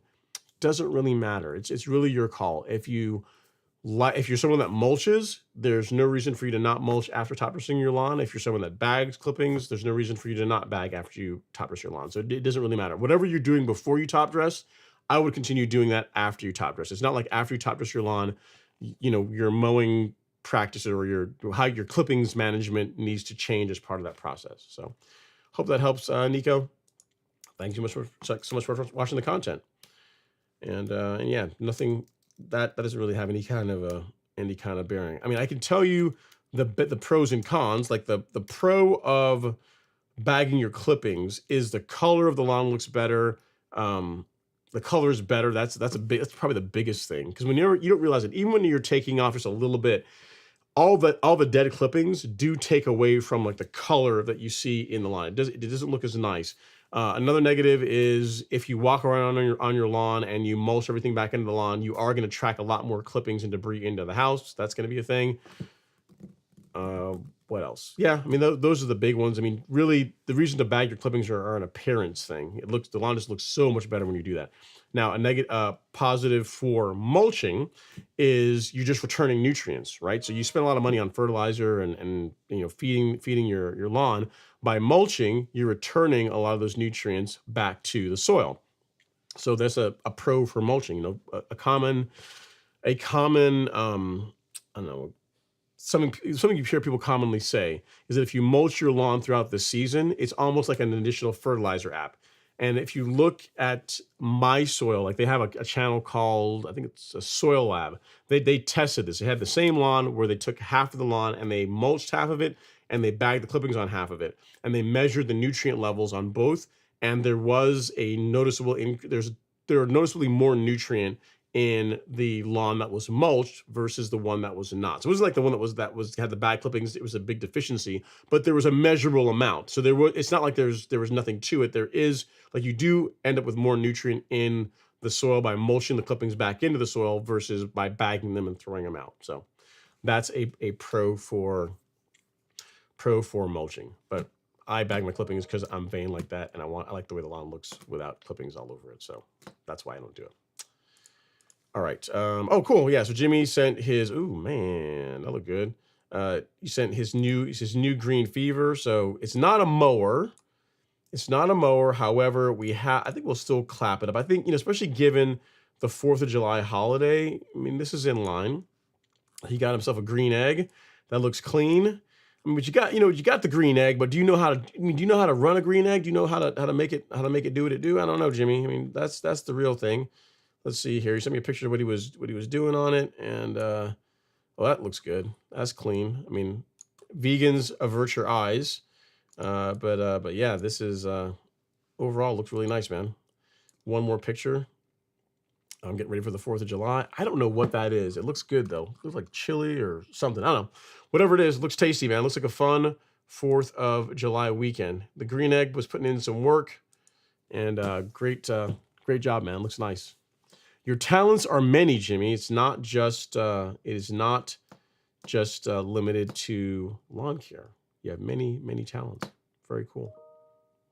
All right.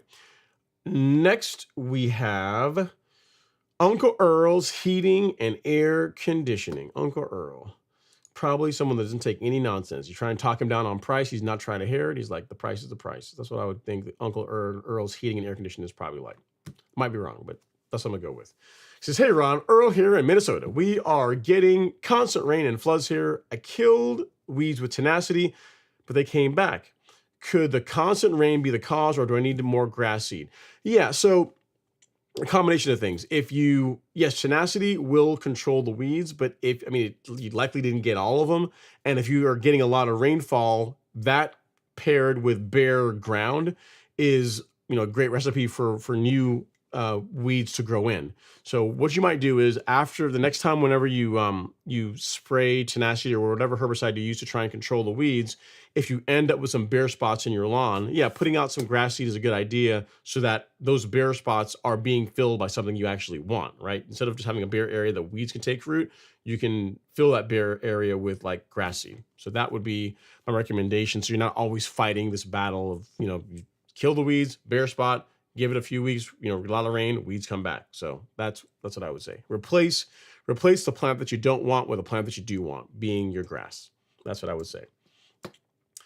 All right, so great question, Uncle Earl. And if you let me know how that works out for you. Anything else? Do let me know. Okay, next we have WJM4. He says, Ron, flies here in South Carolina are crazy. Any tips for control? Currently spraying bifenthrin periodically.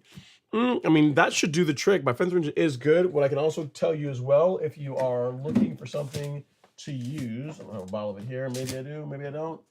Yeah, I do. So if you're looking for something you can use like on the patio or areas where you're going to hang out and enjoy time outside, look into this. So we carry this in the Golf Course Lawn Store. It's the Miramichi Pest Control. This does flies, mosquitoes, roaches, a lot of just irritants, like I'd say the insects that really make life and just be spending time outside not fun. No-see-ums, ticks, aphids, white flies, chinch bugs, mosquitoes, a bit of everything. So this is what I would say to go with, because what you could do is this. Say like the weekend's coming up, right? You won't work for this weekend because you don't have it yet. But for let's say next weekend, you order it today, you'll have it by next weekend. If you say that day, that afternoon folks are coming over, you could spray the entire, like your patio, that whole area with this in the morning, and really you've got 3 to 4 weeks of residual. So, but if you did it in the morning, by the afternoon, you're not going to have any problems with mosquitoes or flies or any of that in your area. So something to consider. As far as where you can find it on the Golf Course Lawn Store under Shop and Insecticide, Fungicide. And if you scroll down there on the second row, you'll find the Miramichi Green Pest Control. Non-toxic, has like a citrus, like lemony smell to it. Kind of like Pledge, but smells better than Pledge. You can get in 2.5 gallons or 1 gallon. Just depends on how much you need. This is what I would use. I would consider that because, again, non-toxic, you can spray it in areas closer to the house, in areas where you're going to be hanging out, and it again works really quickly. Bugs can't form resistance to it, and again, the folks that have been using this absolutely love it. You can look at the reviews for it. People really like it. I get a lot of emails, a lot of feedback from folks that have used that product. So you can find it here on the Golf Course Lawn Store. I'll send you a link so you'll be all squared away. That is what I would go with, sir. All right, Jimmy Miller, he says, just noticed that the Lawn Dad posted a video comparing the Revolution 26 to the Rolex. One cannot wonder how bad the Revolution kicked Rolex butt. Have not watched the video yet. Yeah, I haven't seen it either. I don't know. It depends, man. I mean, here's the thing. You can get a great result with any mower. And you never know. You have to watch it. I'm sure that both sides, like the Revolution, has been improvements. Rolex, maybe they've done some improvements. Maybe it's gotten better. The example that I had, I did not like. That I mean, that was last year. So between last year and this year, maybe they made some changes to where the things that I don't like are better now. So watch this video. Check out his video, and I'm sure you can, you'll be able to get his opinion on it. Andre Taylor is in the house. He says, "Evening, Ron. Happy Friday." What's going on, Andre? And James Smith is up next. He says, "Talking about the soil tests and macro needs, I recommend using a separate soil test for the front and backyards. Better insight info into what is needed for each yard." It's a great idea, James. What I've told people in the past, whenever they are first starting out, doing exactly what you're talking about. So doing a soil test for the front and back, and then you can, that way, if the nutrient demands for the one line is very different from the other, you can do a different program for each of them. Once you measure again and they've synced up a bit to where they're both looking pretty good, then you could go to just one soil test between both areas. But to your point, you're just starting out and you're trying to investigate a problem, doing a separate test for each area is a great idea. So thank you for chiming in, sir. I do appreciate it. Julius Elias says, "Do you have anything for flies?" Yes, I do. I just linked it in the chat, but I'll do so again just for you, Julius. Just for you. You can find it right here. This is what I would use for flies. And it's non-toxic, which is really cool, right? You can spray it and literally an hour later re-enter the area and you are good to go. All right, next up we have Brian Martin. He says, "Just laid down the carbon compost bag and got a decent amount of rain." Oh, hush. Oh, hush. We can't get rain here. You getting all the rain, Brian? Is that what you're telling us? You're living your best life? At least someone is, right? So, all right. Jimmy Miller is up. He said, "I had to stop watering and fertilization due to the heat and drought. Hated as my lawn was looking the best. I've had it in years, but after 3 months of high utility bills, enough was enough. Next year." Okay. I got it, Jimmy. So you're throwing the towel in? You said enough? I hear you. All right. Well, at least you have the green egg. Right, you got the green egg. You're just getting your grilling done, so that's also cool. Vahid Navi's up next. He says, "Hey, Dare, happy Friday and happy Independence Day to you. I just wanted to know, can I do overseeding in the summer?" So you have a cool season lawn, if I remember correctly, Vahid. I think you're up north on maybe Canada, I think. I believe you're further up north. It's not the ideal time. Like if you wanted to do some spot seeding to fix an area that's bare, maybe where you had some weeds before that you killed off and you're trying to fill those in, that would be an exception. But the time where you're going to have the best chance for success with an overseeding project would be in the springtime or in the fall for cool season grass. So this time of year would be the least optimal time for doing so. I'm not saying you can't, but it's just, even if you got it to germinate, if you're not getting adequate rainfall, the chances of it all making it is a lot less than if you were to do it in the fall or in the spring. So hope that helps, sir. You can do it, just not optimal. So it's I leave it to you whether or not it's something you decide to do based on what's going on in your lawn. Again, the only exception I would say is if you had a bunch of weeds that you got rid of and you're trying to fill in those bare areas, then sure. But outside of that, I would avoid it. All right, Mr. Unknown says, "Hello, Ron. Are you going to be getting your hands on the new California trimmer Catalyst?" I don't know. California Trimmers never reached out to me and said, "Hey, we got this new mower called the Catalyst. You want to check it out?" If they do, I am more than happy to check it out. No problem at all. I'd be down to do that. But they haven't. See, here's the thing, guys. I know I matter to you guys. I know that I'm a big deal to you guys, but not to everybody. Not all manufacturers actually care about what I think about their equipment. So, But if they want to send me one, I don't need another mower, but if they want to send, do it like what Alec did, show up and let me have it for a weekend or whatever. I'll mow with it, play with it, try the different cartridges and give you my pros and cons and what I think and go from there, right? So California Trimmer, if you want some content on your mower. reach out, I guess.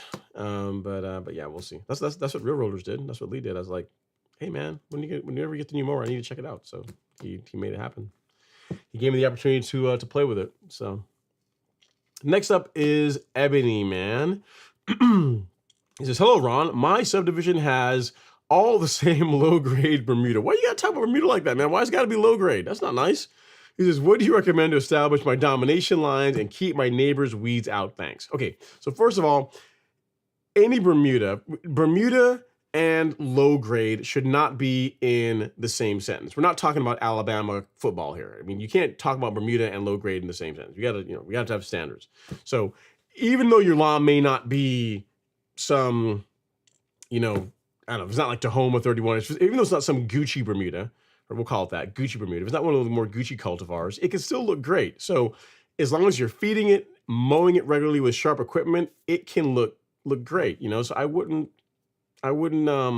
say that that you'd be too quick to discount what you have. You can make your lawn look pretty good. The way to do that is the way you do with everything else, right? So start with, I'll show you how to go from 0 to hero on your lawn. So go to shop, and here we have an infographic that I did a few years ago. So step 1 is eliminate weeds. So if you got weeds in your lawn, you have Bermuda. So what I would say for weed control, a great combination that cleans up the majority of weeds that you're going to encounter in a Bermuda grass lawn, you can find from our herbicide kit, which is our Celsius Certainty Kit. This covers, a lot big areas. So you'll buy this. You're not going to be replacing it anytime soon. You're going to have plenty of herbicide, but Celsius for broadleaves, Certainty for grassy weeds and sedges and Kalinga. Between these two, that's going to take care of the step as far as weed control. So it's going to take care of this one. Step 1, eliminate weeds. Second step is to do a soil test. So that you can also find on the Golf Course Lawn Store under shop and soil test kit and pH adjustments. What I would say is to get the starter pack, this one right here, that comes with the soil test kit and the probe tool, because it makes it easier for you to collect your cores. And if in case you're so interested of how to use it, we have a couple of videos here, like how to test your soil, actually walk through showing it, and then another video saying, hey, I just got my soil test results, and now what? How do I interpret my soil test results? So you got both how to use it and how to make sense of what you get back. Moving on, now that we have got the weeds under control, we have our soil test data. Now the fun begins. We can get a fertilizer that's appropriate for our soil type, fertilize the lawn, and then it's just mowing at that point. So feed your lawn and then just mow it some more. And then even with your Bermuda that is not the highest grade Bermuda, to using your words, not mine, it will still set the standard in your neighborhood. Bermuda grass of all types can look awesome. You just gotta treat it, gotta feed it, gotta mow it. That's the big thing. So hopefully that is useful for you, Ebony Man. You can find those products on the Golf Course Lawn Store. So for the herbicides, you can find that. I'll send you a couple of links here. I'll just link them in the chat so everyone can benefit from it. But the herbicide kit that I was telling you about, you can find that here. Soil test kit, you can find that here. I'll just link that to you. And then the fertilizer, I can show you where they are, but as far as which one you're going to use, we don't know yet because you haven't gotten your soil test results back yet, right? But if you just want to window shop, right? You want to window shop, this is where you can window shop, the lawn fertilizer section. This is where all the good is. This is where all the lawn dominating accoutrements happen to live. From your growth regulators, your liquid fertilizers, your granular fertilizer, you got a bit of everything here, everything you need. But to know which of these are the best fit for your lawn, really take the time, take the week to do a soil test, get your results back, and then you'll be able to choose properly and get on your journey for creating an amazing lawn. But just for window shopping purposes, you can find all that there. Okay. Next up, we have Tito Serrano. He says, can you level a lawn while it's in drought? I mean, it wouldn't be my first option, Tito. If you are going to do that, go light. I mean, it's the best thing would be, as I answered for someone earlier in the show, is if you have rain in the forecast. So if you know that, a week or so from now, we're supposed to get several days of rain, then you can level in anticipation of you getting that rainfall. Also, if you have the ability to water your lawn, so you have a good irrigation system, you can absolutely top dress. If you don't have either of those things, so you have no way to water the lawn and there's no rain in the forecast, then you might want to wait until one of those things change. the high temperatures drop off a little bit, or there's rain in the forecast, because it's just going to take the lawn so much longer to recover if you go out there and you top dress it when there's no rain and there's no way for you to water it. So the best answer, the most correct answer is it depends. In other words, can you top dress your lawn in the first week of July when temperatures are in the high 90s? Yes, I've done it, but I've got irrigation. I've got a way to put water on the lawn even if it's not raining. If you don't have that, then I would shy away from it. You'd want to really wait until there's going to be some precipitation so you can have the lawn recover properly. So hope that helps, Tito. Need anything else? Don't hesitate to reach out. Julius says, do you have anything for flies? Yes, Julius, you should have it there in the chat. I linked it to you already. The Miramichi green pest control. You know what? Because I like you, Julius, I'll even pin it. So it's not even just there now. It's the pinned comment. So if you come back, you can see it. Pinned comment. So that's what you need for taking care of flies, mosquitoes, roaches, chinch bugs, no-see-ums, just pretty much all the bugs that make it irritating to be out in the lawn this time of year. Los is in the house. He says, hey, Ron, I have tall fescue in the front and Bermuda in the backyard. So serious up front, party in the back. I like it. He says, business in the front, party in the back. Right. He says, I get a lot of bees on my lawn. Do you know what could be causing this? No, not really. I mean, bees, I mean, they're I don't know. I don't know what's causing you to have a lot of bees in your lawn. Something in that area. They just like being around there, you know. Yeah, I don't have one for you on that one as far as how to get rid of that. And really bees, I mean, pollinators are good. So you don't want to do anything to try and hurt them. I mean, the only bees that I will go after, that I'll target, are the ones and I don't know the proper name for them, but the ones that they'll bore into the wood, they chew into the wood in your house, like those guys, I go after with extreme prejudice. But outside of like those, the ones that are damaging your property, like the ones that are just kind of flying around and pollinating stuff and just living their best life and just doing bee stuff, just let them, live and let live. I mean, so much so to the point that I switched to a celloprine as my insecticide, because it's more gentle against pollinators. It's less harmful.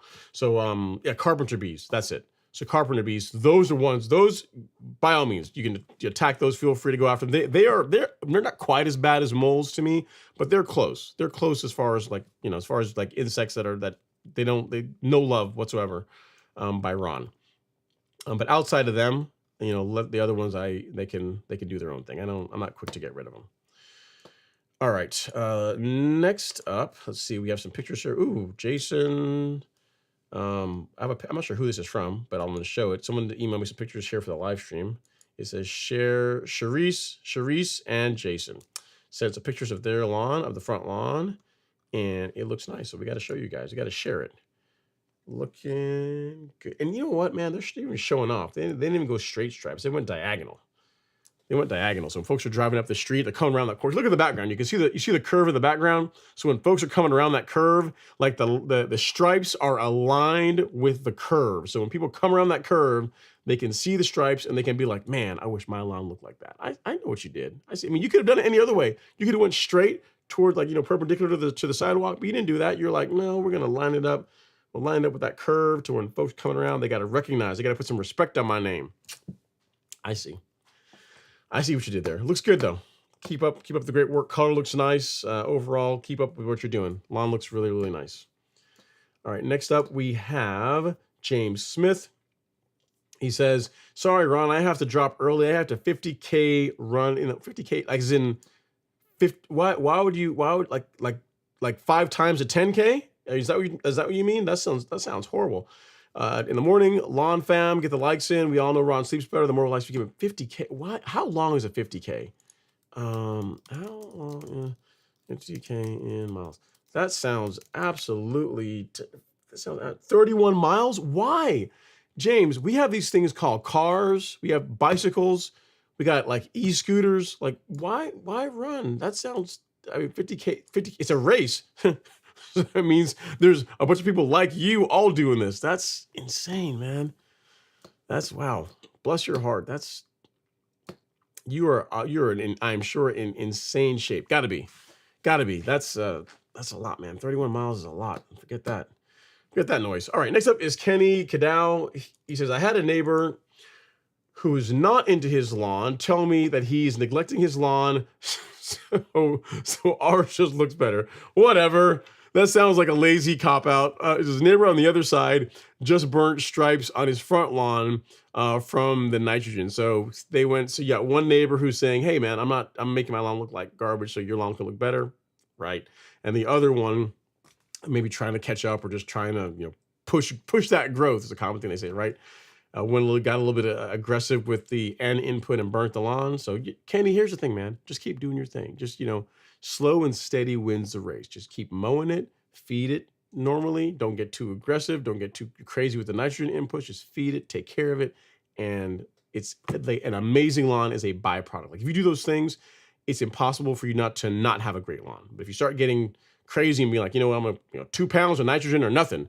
If you're on that life, then you're gonna start having problems. So don't get tempted by what you see, things you see on like forums, this kind of stuff. Like to stay the course, stay a reasonable course. Be like James. Like James running the 50K race tomorrow. I'm sure he's not gonna be running like flat out the entire time. He's gonna set a pace. He's gonna maintain that pace for 50K for 31 miles, I guess. So be like James, like just like slow and steady, consistent, 1 foot in front of the other, and you will win. Your lawn will continue to stand out in the neighborhood, and it won't go up and down and have all these crazy fluctuations. It'll just be nice and even and look incredible throughout the entire season. All right, Off-Road NV's in the house. He says, hey, Ron, a little bit warm here on the West Coast. Man, it's a little bit warm everywhere. It's not just you guys. It's got some crazy heat here in Georgia, too. It's all over the country. Tom Hoffenkamp says, at James Smith, good luck on the 50K. That is amazing, inspiring distance. I think I speak for everyone when I say, wow, get that PR. Yeah, dude, that's wild. That is wild. I didn't even know 50Ks were a thing. So there you go. But best of luck. Best of luck. Be safe. Hydrate. Do all the things. And you're drinking a mango and orange smoothie, so I'm sure you're doing everything you need to do to prepare for it. And keep going. All right, Jimmy. Yeah, I got the pictures, Jimmy. We showed everyone your grill and the everything you're putting together. Looked really nice. So keep up with the great work. TR plays a question that says, how long does it take for mulch to break down? A while, a year. So I have to refresh my mulch beds really only like once a year, if that. I mean, you can year and change, the mulch can last for quite a while. So it's not like pine straw, where for pine straw, when I used to do pine straw, that was like twice in the season. So beginning of the season and then like late summer for the lawn to keep looking nice, or for the beds to keep looking nice. But mulch, really, you can do that once the beginning of the year, and that for me works well throughout the season. So the things that will cause it to have to replace it sooner, if you don't have a way to retain it whenever you have rain and a lot of it gets washed out or gets, like you just lose some of it, that's going to cause you to have to replace it sooner. But outside of that, you should be able to get a solid year out of mulch. It also depends on how heavy you put it down too. That's also another consideration. When I do mine, it does go down, I don't know, probably like normal. I mean, like this thick, that's normal, right? That's about how much mulch you put down, I guess. And that tends to last for a year for me. All right, Jimmy says 22 years of ownership. So okay, so you're well versed. You got this T-shirt and everything. You're a certified green egg operator. I got you. It says baked beans with barbecue, baked beans with baby backs. I like it. Looks good, man.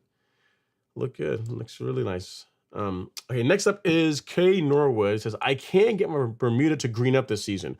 Okay, so this time of year, if you are in a part of the country where it's been really hot and you've not been getting a lot of rainfall and you haven't had a way to water the lawn to keep the moisture in it, now it might not look its best. You might find that the color might come out of it a little bit, and that's completely normal. When it should have looked better, Kay Norwood, would have been like in May timeframe, like April, May, at least around for me anyway, May through early June is when my lawn looks its absolute best. And depending on where you are in the country, the earlier part of this, of like late spring, early summer, is when I find Bermuda tends to look really good. And not saying it can't look good now, but unless you got a way to put a lot of water on it to keep it hydrated, or you're getting a lot of regular rainfall, it's the color can go away a little bit this time of year. So when you say you haven't been able to get it to green up this season, if you're telling me that it still looks brown and dormant like it did much like over the winter, then I would say you probably have like a nutrient problem, because it should have greened up whenever spring got here, and maybe you've lost some color now. But if it never greened up at all, then I would say get a soil test done, figure out what's going on with your soil, and then feed the lawn improve the soil by a quality fertilizer app, and then you should see your Bermuda lawn respond to it. So if you're looking for a soil test kit, the one I'd recommend is this one. I will link it for you in the chat, because yeah, July is way too long for your Bermuda to still have been checked out. So you can find it on the Golf Course Lawn Store. I'm not sure you're gonna be able to get this link because you're on Instagram, but if you go to the Golf Course Lawn Store, go to shop and then soil test kits. There's one called the starter pack. That is the one that I would go with, because it comes with the soil test kit and the tool that makes it easier for you to collect the cores to send them in for your results. So hope that helps, sir. Sorry your lawn is not looking its best, but it can get better. Just have to figure out what the challenges are and fix it. We can overcome them. All right, Super Chalkster is up next. He says, in UK, fungicides for lawns are banned. Please, how would I get rid of leaf spot and melting out? That's a good question. I do not know. I wish Devin were on here. I'm not sure how you would get rid of those without fungicides. I mean, your only option is to let them run their course. I don't know if there's any natural products you can put on the lawn to help it recover from that. I don't know, unfortunately. So it's kind of crazy they don't allow. I can see they don't want necessarily perhaps like people like residential folks to apply it. Like I could see them saying like, you know what, if you want a fungicide, you have to have like a lawn care person that's like licensed to do it or whatever. I mean, they might do that. That's like meeting in the middle, but just to ban them all together, seems a bit harsh, in my opinion. But I don't know the answer to your question as far as what you can do that does not involve a fungicide. So if Devin is still here, I'm not sure if he is. Let's see, at Demir. Yeah, he's still here. I will ping, I'll say, check, he looks like he's still here in the chat. Can you check out Super Stocksters question? So he might have some ideas for you. I don't know. I would say throw fungicides at it, but that's not an option for you. All right, Tom Hoffenkamp says, Antoine, for dwarf Bermuda, Tiff Eagle is gorgeous and loves being super short. It is another type of grass altogether. So Tiff Eagle, there you go. That's an option.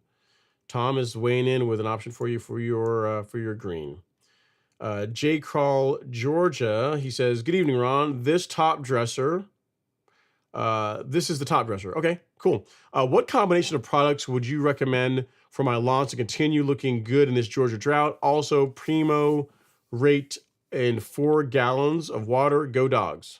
Okay, so whenever I've done top dressing, what I would recommend as far as like feeding, what I would say, or what I do on my lawn, which is a combination of products. I use a granular fertilizer once per month, and I supplement that with liquids. So you could use Humic Max, which is what I use on my lawn because I don't really need phosphorus. So this is my primary fertilizer that I use on my lawn. And then I supplement that with the Golf Course Lawn Carbon Kit. And it'll be either the 901C Carbon Kit or the Release Zero Carbon Kit, depending on whether I'm using our new fertilizer. I mean, but so if you want like a program, an option, what I would say is, assuming the soil doesn't need phosphorus, then Humic Max is a granular, and then our new 22-3 fertilizer, just those two by themselves, that combination by itself is going to produce a really good result. If you're looking for that X factor to take it up another notch, you could, with the liquid, the 22-3 fertilizer, you could use the Release Zero Carbon Kit. So there's 4 different versions. There's 2 different versions and 2 different sizes. What you would want is the kit that has Release Zero, so there's no fertilizer, NutriKelp, which is our kelp product, which is going to help the lawn manage heat stress better. It really helps promote plant health. And then finally, BioSpectrum, which is a soil microbial food. So you could stack this kit along with this, our liquid fertilizer, the 22-3. So this, along with the Release Zero Carbon Kit and Humic Max, and that's money. You're going to be doing exactly what I'm doing on my lawn.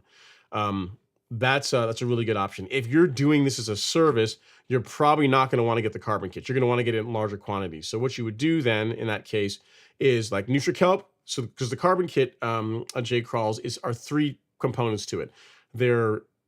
I'll just do the Release Zero one. There's Release Zero, there's NutriKelp, and there's BioSpectrum. So you can get those things all separately. So NutriKelp you can find here. It comes in a quart, it comes in a gallon, it comes in 2.5 gallons. So depending on the size that you're dealing with, how big your properties are, you can choose accordingly. And then for for Release Zero, I think it's on page 2. Yep, same thing. Comes in a quart, a gallon, 2.5 gallon. And then also finally we have BioSpectrum, which I think I have on this page too. And if I'm not, I need to add it. Yeah, if not, you can find BioSpectrum under Miramichi. I'll fix that after the live stream. Okay, so BioSpectrum you can find here. So I'll link all of them to you to make life a bit easier. This guy right here. One of these bags, like the larger bag, treats like 4 to 5 acres. So you buy one of these and you'd be good for, again, depending on how many properties you're dealing or how big your business is, you can go from there. So what I'll do to make this easier for you is I'll send you a link to the fertilizer collection page, and then I'll send you a link to each one of the carbon kit parts separately. So that is BioSpectrum. This is Release Zero. And then this is the kelp product. And that is literally what I spray on my lawn every 2 weeks. So there you go. And then for the other fertilizer, the granular and the 22-3, you can find those here. You can find those here under lawn fertilizer. So cool. They're making it convenient for you. Okay, so hope that helps, sir. Oh, and as far as Primo, yeah, so it depends on the grass type. So the question is, what kind of grass you have? I'll answer it as if you have Bermuda. So if you are spraying Primo, I'll give you the rates that I use, and you're spraying Bermuda grass. What I recommend, and you might not be able to do this unless the people that your customers are paying you to come out there every 2 weeks, is to spray Primo at half the monthly rate every 2 weeks. So what that would mean is you take 0.5 fluid ounces, so about that much right there, so half an ounce, 0.5 fluid ounces. So I'll give you the range. 0.5 fluid ounces on the low end, up to 0.8, not 1 ounce, 0.8 ounces on the high end in 4 gallons of water over 4,000 square feet. You would do that every 2 weeks. That's going to be your rate. So 0.5, so half an ounce, or up to 0.8 fluid ounces in 4 gallons of water over 4,000 square feet. And again, every 2 weeks, that is your rate for Primo Max. That's going to work for Bermuda grass. It's going to work for zoysia. I think St. Augustine too, but again, check the label. Check the label. The label it breaks out the rates for all the different grass types. From Bermuda and zoysia, what I just gave you will work very well. And the nice thing is, all those liquid products I was telling you about, so the new 22-3 fertilizer that we have, the carbon kits, or Release Zero, NutriKelp, BioSpectrum, and Primo Max, they can all be thrown in the tank. They can all be mixed together and be sprayed all at once. So it saves you time. You can do that because literally that's what I do on my lawn every 2 weeks. So hope that helps, sir. And then next up, we have Ant Live. He says, "Hey, Ron, I'm having trouble with stripes with my Revolution. It's not striping." What do you mean it's not striping? I mean, I had that mower. I have one of them, and it's stripes. It's fine for me. So when you say it's not striping, what do you mean by it's not striping? Like what exactly is happening when you say it's not striping? I need some more details. Next up, we have, yep, I agree, Jimmy. This was a while ago, but yes, we have 97 people. We got 100 likes, so we're catching up on the likes train. All right, Todd is up next. He says, "I recently plugged my zoysia, which is growing great. Can I spray the weeds in between the zoysia plugs with Celsius and Certainty? Thanks." Yes, no problem at all with that, Todd. Love that. If you're looking to spot spray just the weeds, not the plugs, not the grass you're trying to grow in, I see no issue with that at all. Just make sure that you do your best to keep it off of the new grass you're trying to grow in. But if you want to target those weeds that are trying to invade your new lawn you're trying to establish, No problem with that whatsoever. So good stuff. I wholeheartedly, I'm behind that. I like it. Golf Junkie, he says, can you use your considerable influence, I don't know about that, to get a herbicide that will kill cheatgrass and quackgrass in a KBG lawn without killing the Kentucky bluegrass? I can ask. I mean, I have some contacts at Syngenta, and I can ask them. But I mean, I'm sure if that problem were easy to solve, it would have been solved already. I would have thought, right? I mean, you look at like a product like Velocity, right? Like Velocity PM. So if you want to you're trying to control Poa annua or Poa trivialis in cool season grass, like this is, if it's a post-emergent, like this would be your option, right?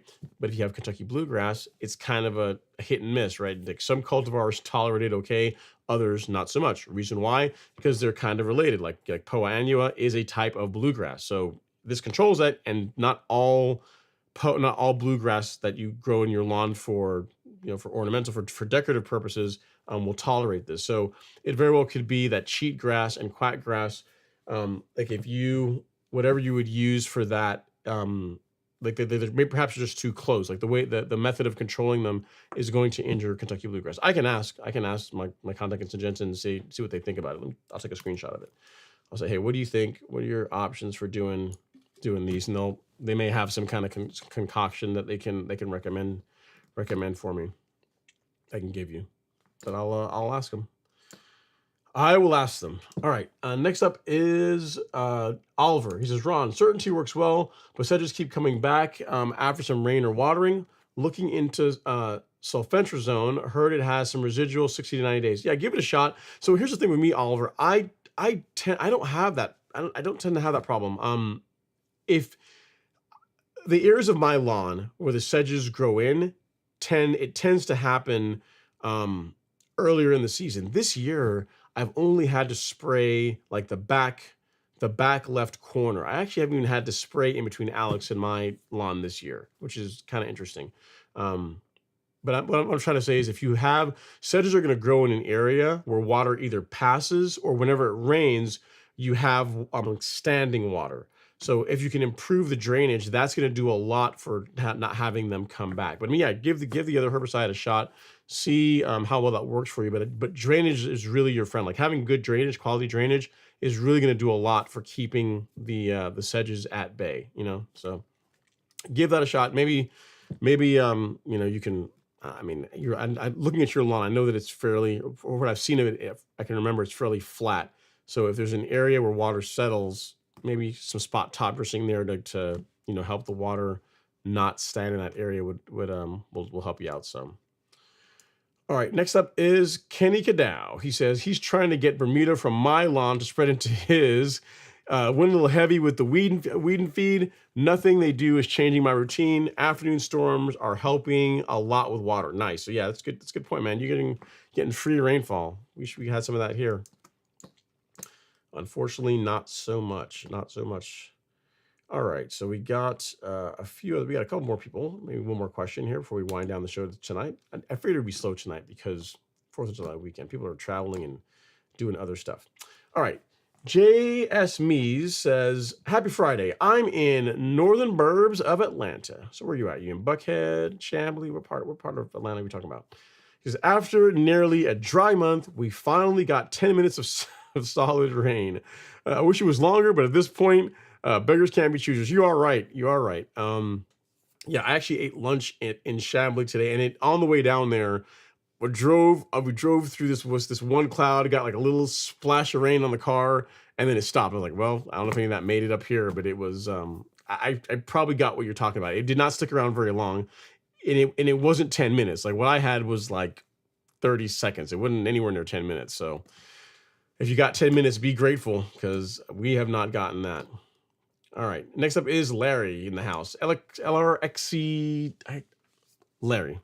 He says, I figured out why the lawn is dying. Long story short, I'll explain it in an email with pics later. Too much to type out here. Hit the like button, folks. I will look forward to the story, Larry. If it's an interesting one, I will share it with the folks next week on the live stream.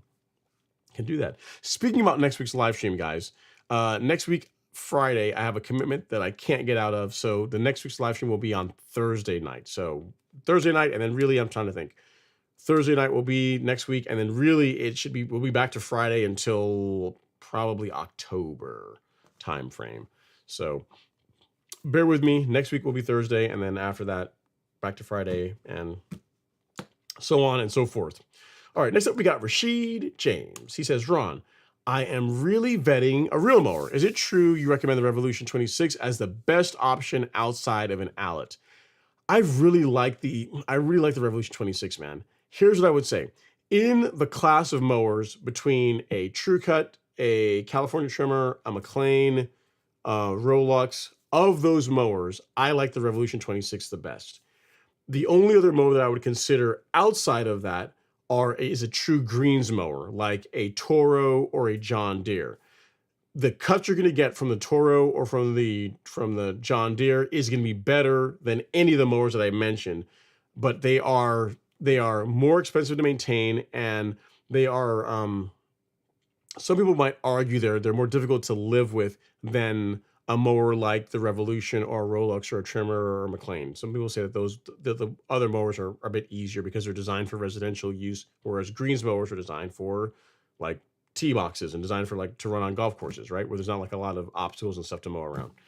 So yes, Revolution is a great option. In other words, if I were in the market for a mower today and I were not going to go buy an Allet, the Revolution 26 is what I would buy in that class. If I were going to go buy a greens mower, the one that I have is what I would buy. I'd buy a Toro, a Greensmaster. So you really, to me, the question really is, do you want a powered, like residential reel mower? So like, again, in that class, I would say your Revolution, your Revolution, your True Cut, Trimmer, McLean. But of those two, of those mentioned, don't get a True Cut these days because getting parts for them has been a nightmare for the past year and a half, almost 2 years, and it hasn't really gotten better. So I wouldn't, of all the mowers you had to get a Rolex or whatever.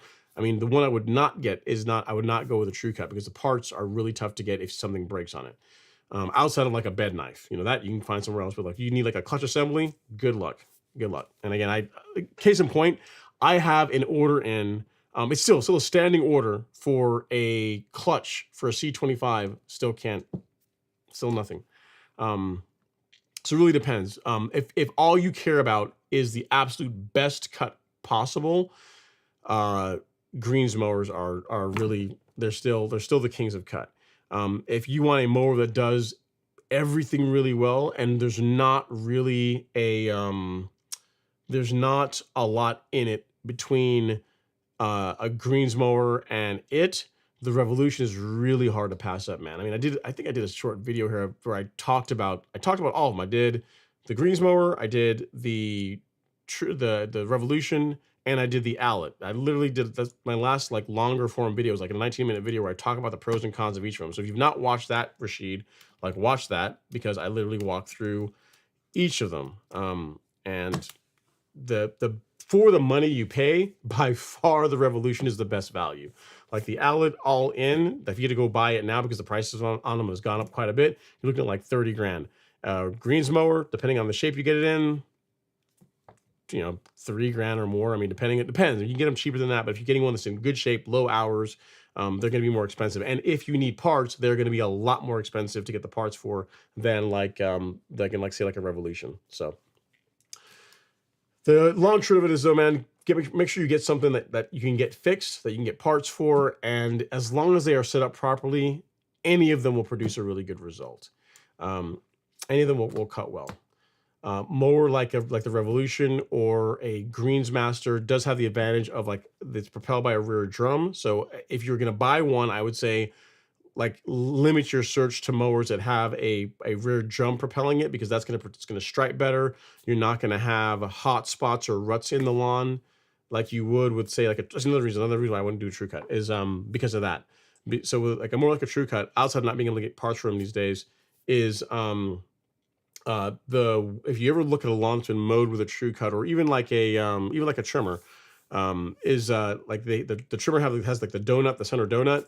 If you look when a lawn's been mowed with that, you will literally see the lawn striped, but then you also see like another mini stripe where for the true cut where the two drive wheels are, or for the trimmer where that like the drive donut in the back is. So you avoid all those problems if you go with a mower that has like a rear drum, because it like the weight is distributed evenly across the back of the mower. It's gonna just gonna stripe better. It's gonna cut better.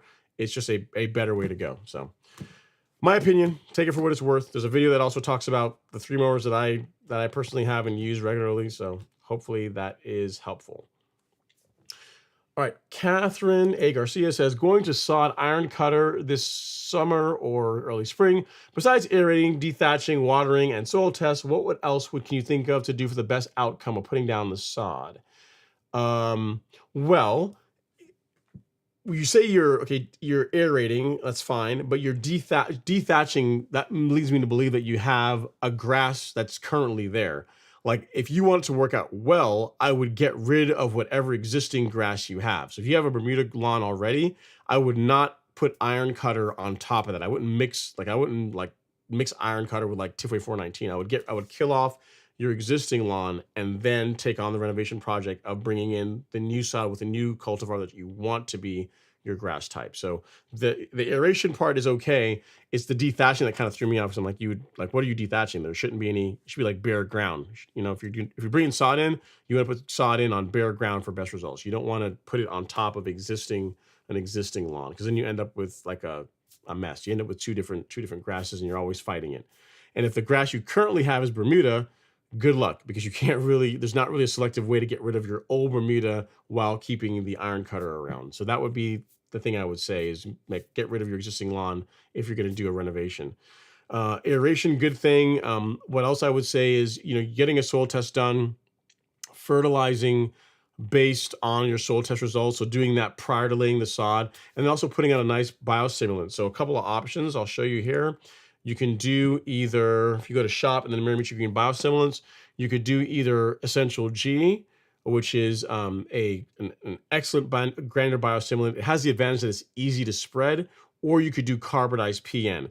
Putting this out is going to require like a leveling rig to kind of move the material around. So to see what I'm talking about, carbonized PN is essentially, it's like half compost and half biochar. So you see how it looks like really very rich dirt. And if you look here, you see me putting it on the lawn, and you see like that tool I have in the background, you're going to need that to move the material and like evenly spread it out. Whereas Essential G, you can put that out with your broadcast spreader. So like a rotary spreader, like an Earthway or whatever you happen to have, you can use that to apply it. So you see, you can just use something like, it's a prill, so it goes into your spreader, like a fertilizer spreader, and then you can put it out on the lawn. So it's easier and faster to do than, say, using carbonized PN. But I would do one of those prior to laying your sod. And then, yeah, everything you just talked about sounds good. Watering it, and eventually just beginning mowing it and going from there. The dethatching, we're not going to dethatch new sod. So in the event that what you're talking about was dethatching the new lawn, I would not do that. I would not, like, you lay new sod, there's no need to dethatch a new lawn. So hope that helps. Hope it helps, Catherine. Take pictures of the process. Take pictures before, during, and after, so you can see how far your lawn has come throughout the process. All right, Jake Pierre-Lee says, I was digging up some Dallas grass today and found a white grub. No signs of grub damage, though. What should I put down, bifenthrin or acelyprin? I would opt for acelyprin. So it comes in a liquid form or granular form. Pick which one works better for you, your preference. They both work well. The liquid has the advantage of that if you want to be able to play with the rates, you can even more easily adjust rates with liquid than with granular. But as for your purposes, they both will work equally well. And you can find acelyprin on the Golf Course Lawn Store right here. So if that helps, Jake. And then next up, you said, follow up, when it comes to fungicides, I've recently heard some advice about not putting out preventative fungicides and instead wait for signs of fungus so you can target specific fungi. Terrible advice. I would not do that. Would not do that. I mean, it's a great way to have disease in your lawn and have like problems in your lawn. I would absolutely would not do that. I mean, it's fine if you are fine with your lawn having damage, and then you put a fungicide down, and then you have to watch the lawn run its course and let damage get worse while the fungicide is like stopping the problem, then sure, don't put out a preventative fungicide. But if that's not you, then put out a preventative fungicide in again, I think May and June is makes a lot of sense. Like the whole idea of waiting for a disease to show up in your lawn and then treating it is I wholeheartedly disagree with that. Wholeheartedly disagree with that. And frankly, like the professional turf grass industry, like supports my position. Like if you look at like golf greens, they don't wait until disease shows up on the greens before they put out a fungicide. They like literally every month. Like I'm talking about like twice in the springtime, like once in May, once in June, and then call it good. And then optionally in the fall, you could do an October, November fungicide application. But definitely in the late spring, early summer, do a fungicide app once in May, once in June, and you're more than likely not going to have problems. If you decide to wait, depending on what you're dealing with and how far along it is, you could be looking at 3 weeks, a month of an eyesore for something that could have been prevented. And again, like if you look at a lot of the professional turf grass industry, think of like golf greens, they do not do that. They don't let diseases take root in the greens prior to putting out a fungicide because it's a terrible idea. So I would, whatever advice it is, I would not follow that. Is it any truth to this idea, especially since fungicides tend to reduce microbial life? If you want your lawn to have problems, then you can take that position, but I would not do that. The big part, Jake, as to why in our carbon kit, I include this. I include biospectrum as part of it, is specifically for that purpose. Now, granted, I only apply fungicides in May and June, and then outside of that, May, June, and then October, November. But outside of those times, I don't apply fungicides on my lawn.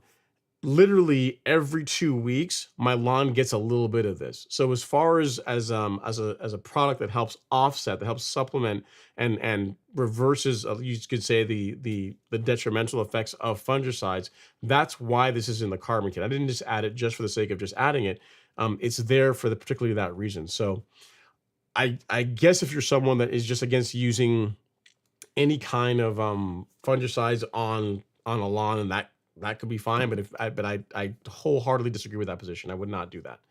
I wouldn't do that because I literally get emails every week from people that fall, and maybe they didn't follow that, but in some ways are doing what that person or whoever it is that's telling you to do that is suggesting, meaning they didn't put out a preventative fungicide and they have disease problems and they're saying, well, I want to get a fungicide now.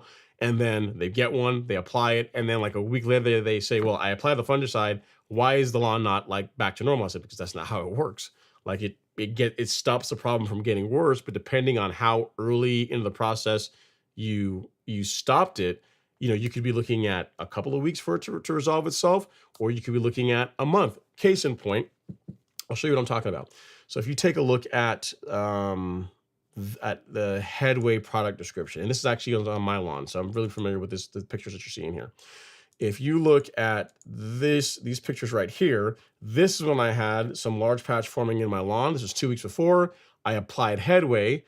2 weeks later, so I did that. I waited until the disease was present, right? And then I applied a fungicide, and then 2 weeks later, you can still kind of make it out. And it's recovering, and it got better, but it really wasn't until a month. It wasn't until like 3 weeks, a month, that you could not tell anything ever happened in that spot. Since I went to doing preventative fungicides, and I've done that religiously every year since then, I don't have disease problems in my lawn anymore. So it really depends. It depends on which camp you fall into. I fall in the camp where I would rather prevent it because I have inputs that I regularly do to the lawn to help offset the negative effects of fungicides. And that's the way that I like to go because I don't want my lawn to have problems in it. But another position is wait for there to be a problem and then treat it after the fact. And I think that most people, while they may give that lip service, they don't want to actually have to live that. So for that reason, I would apply a preventative fungicide. So my opinion. There's people that can disagree with me, but I like the way that I do it produces the results that I like, which just means like no disease in my lawn. So, all right, next up we got Rashid James. He says, I'm a bit nervous about the backlapping process that I see on YouTube. Seems meticulous. It's like anything else. The first time you do it, it's not necessarily the easiest. That's a good point. So backlapping a revolution is really easy. Like you just take the side cover off and there's really nothing to disassemble. You take the side cover off, I think it's a half-inch drill, half-inch socket.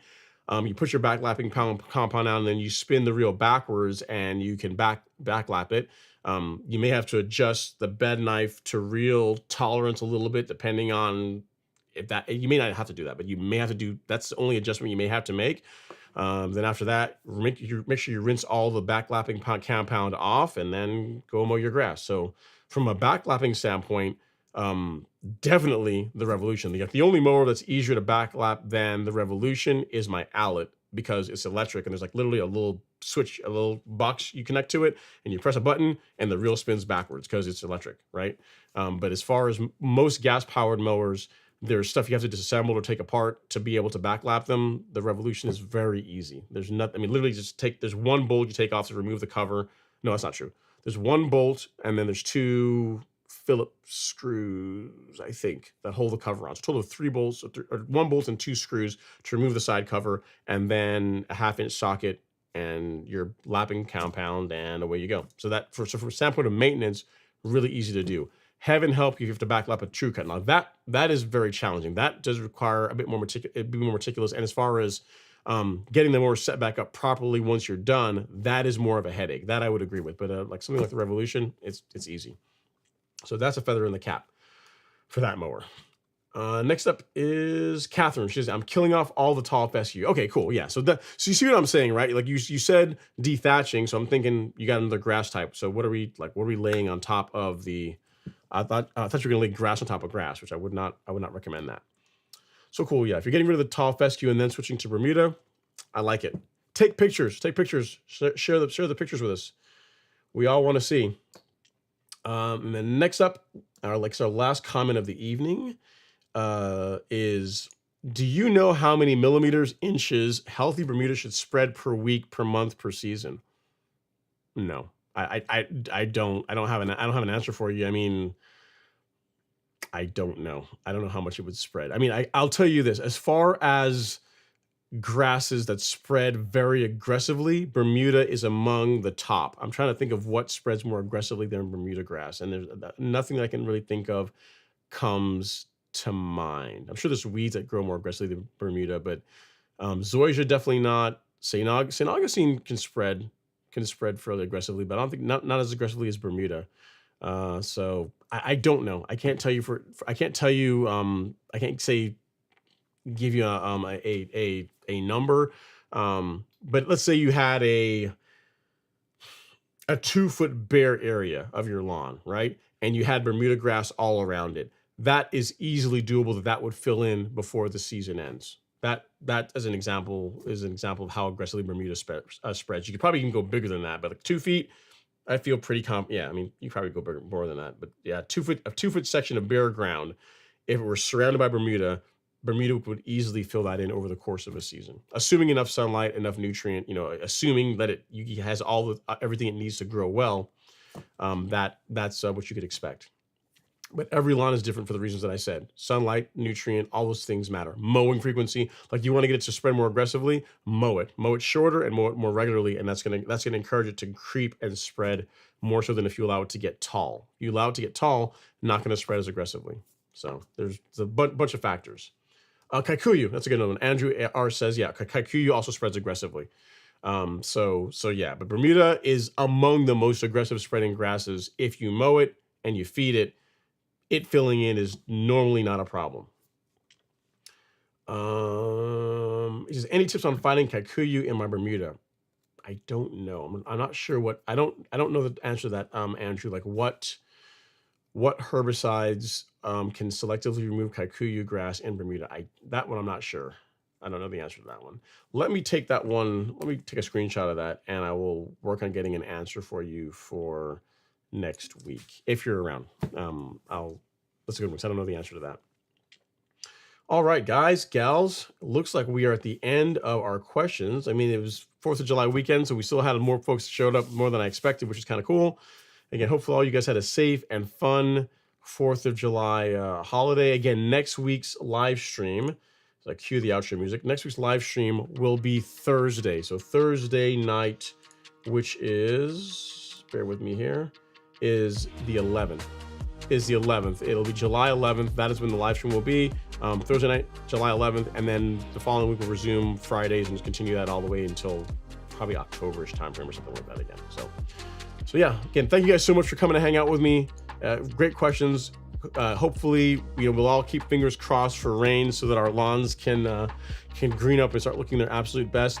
We have a great selection of fertilizer, herbicides, fungicides to keep your lawn disease free on the Golf Course Lawn Store. So feel free to stock up and get what you need to have your lawn looking its best. Set the standard in your neighborhood, and again, become the envy of your particular street, your block, your neighborhood, whatever it is your goal happens to be. Thank you guys so much again. I will see you guys next week. Have an amazing weekend. Take care.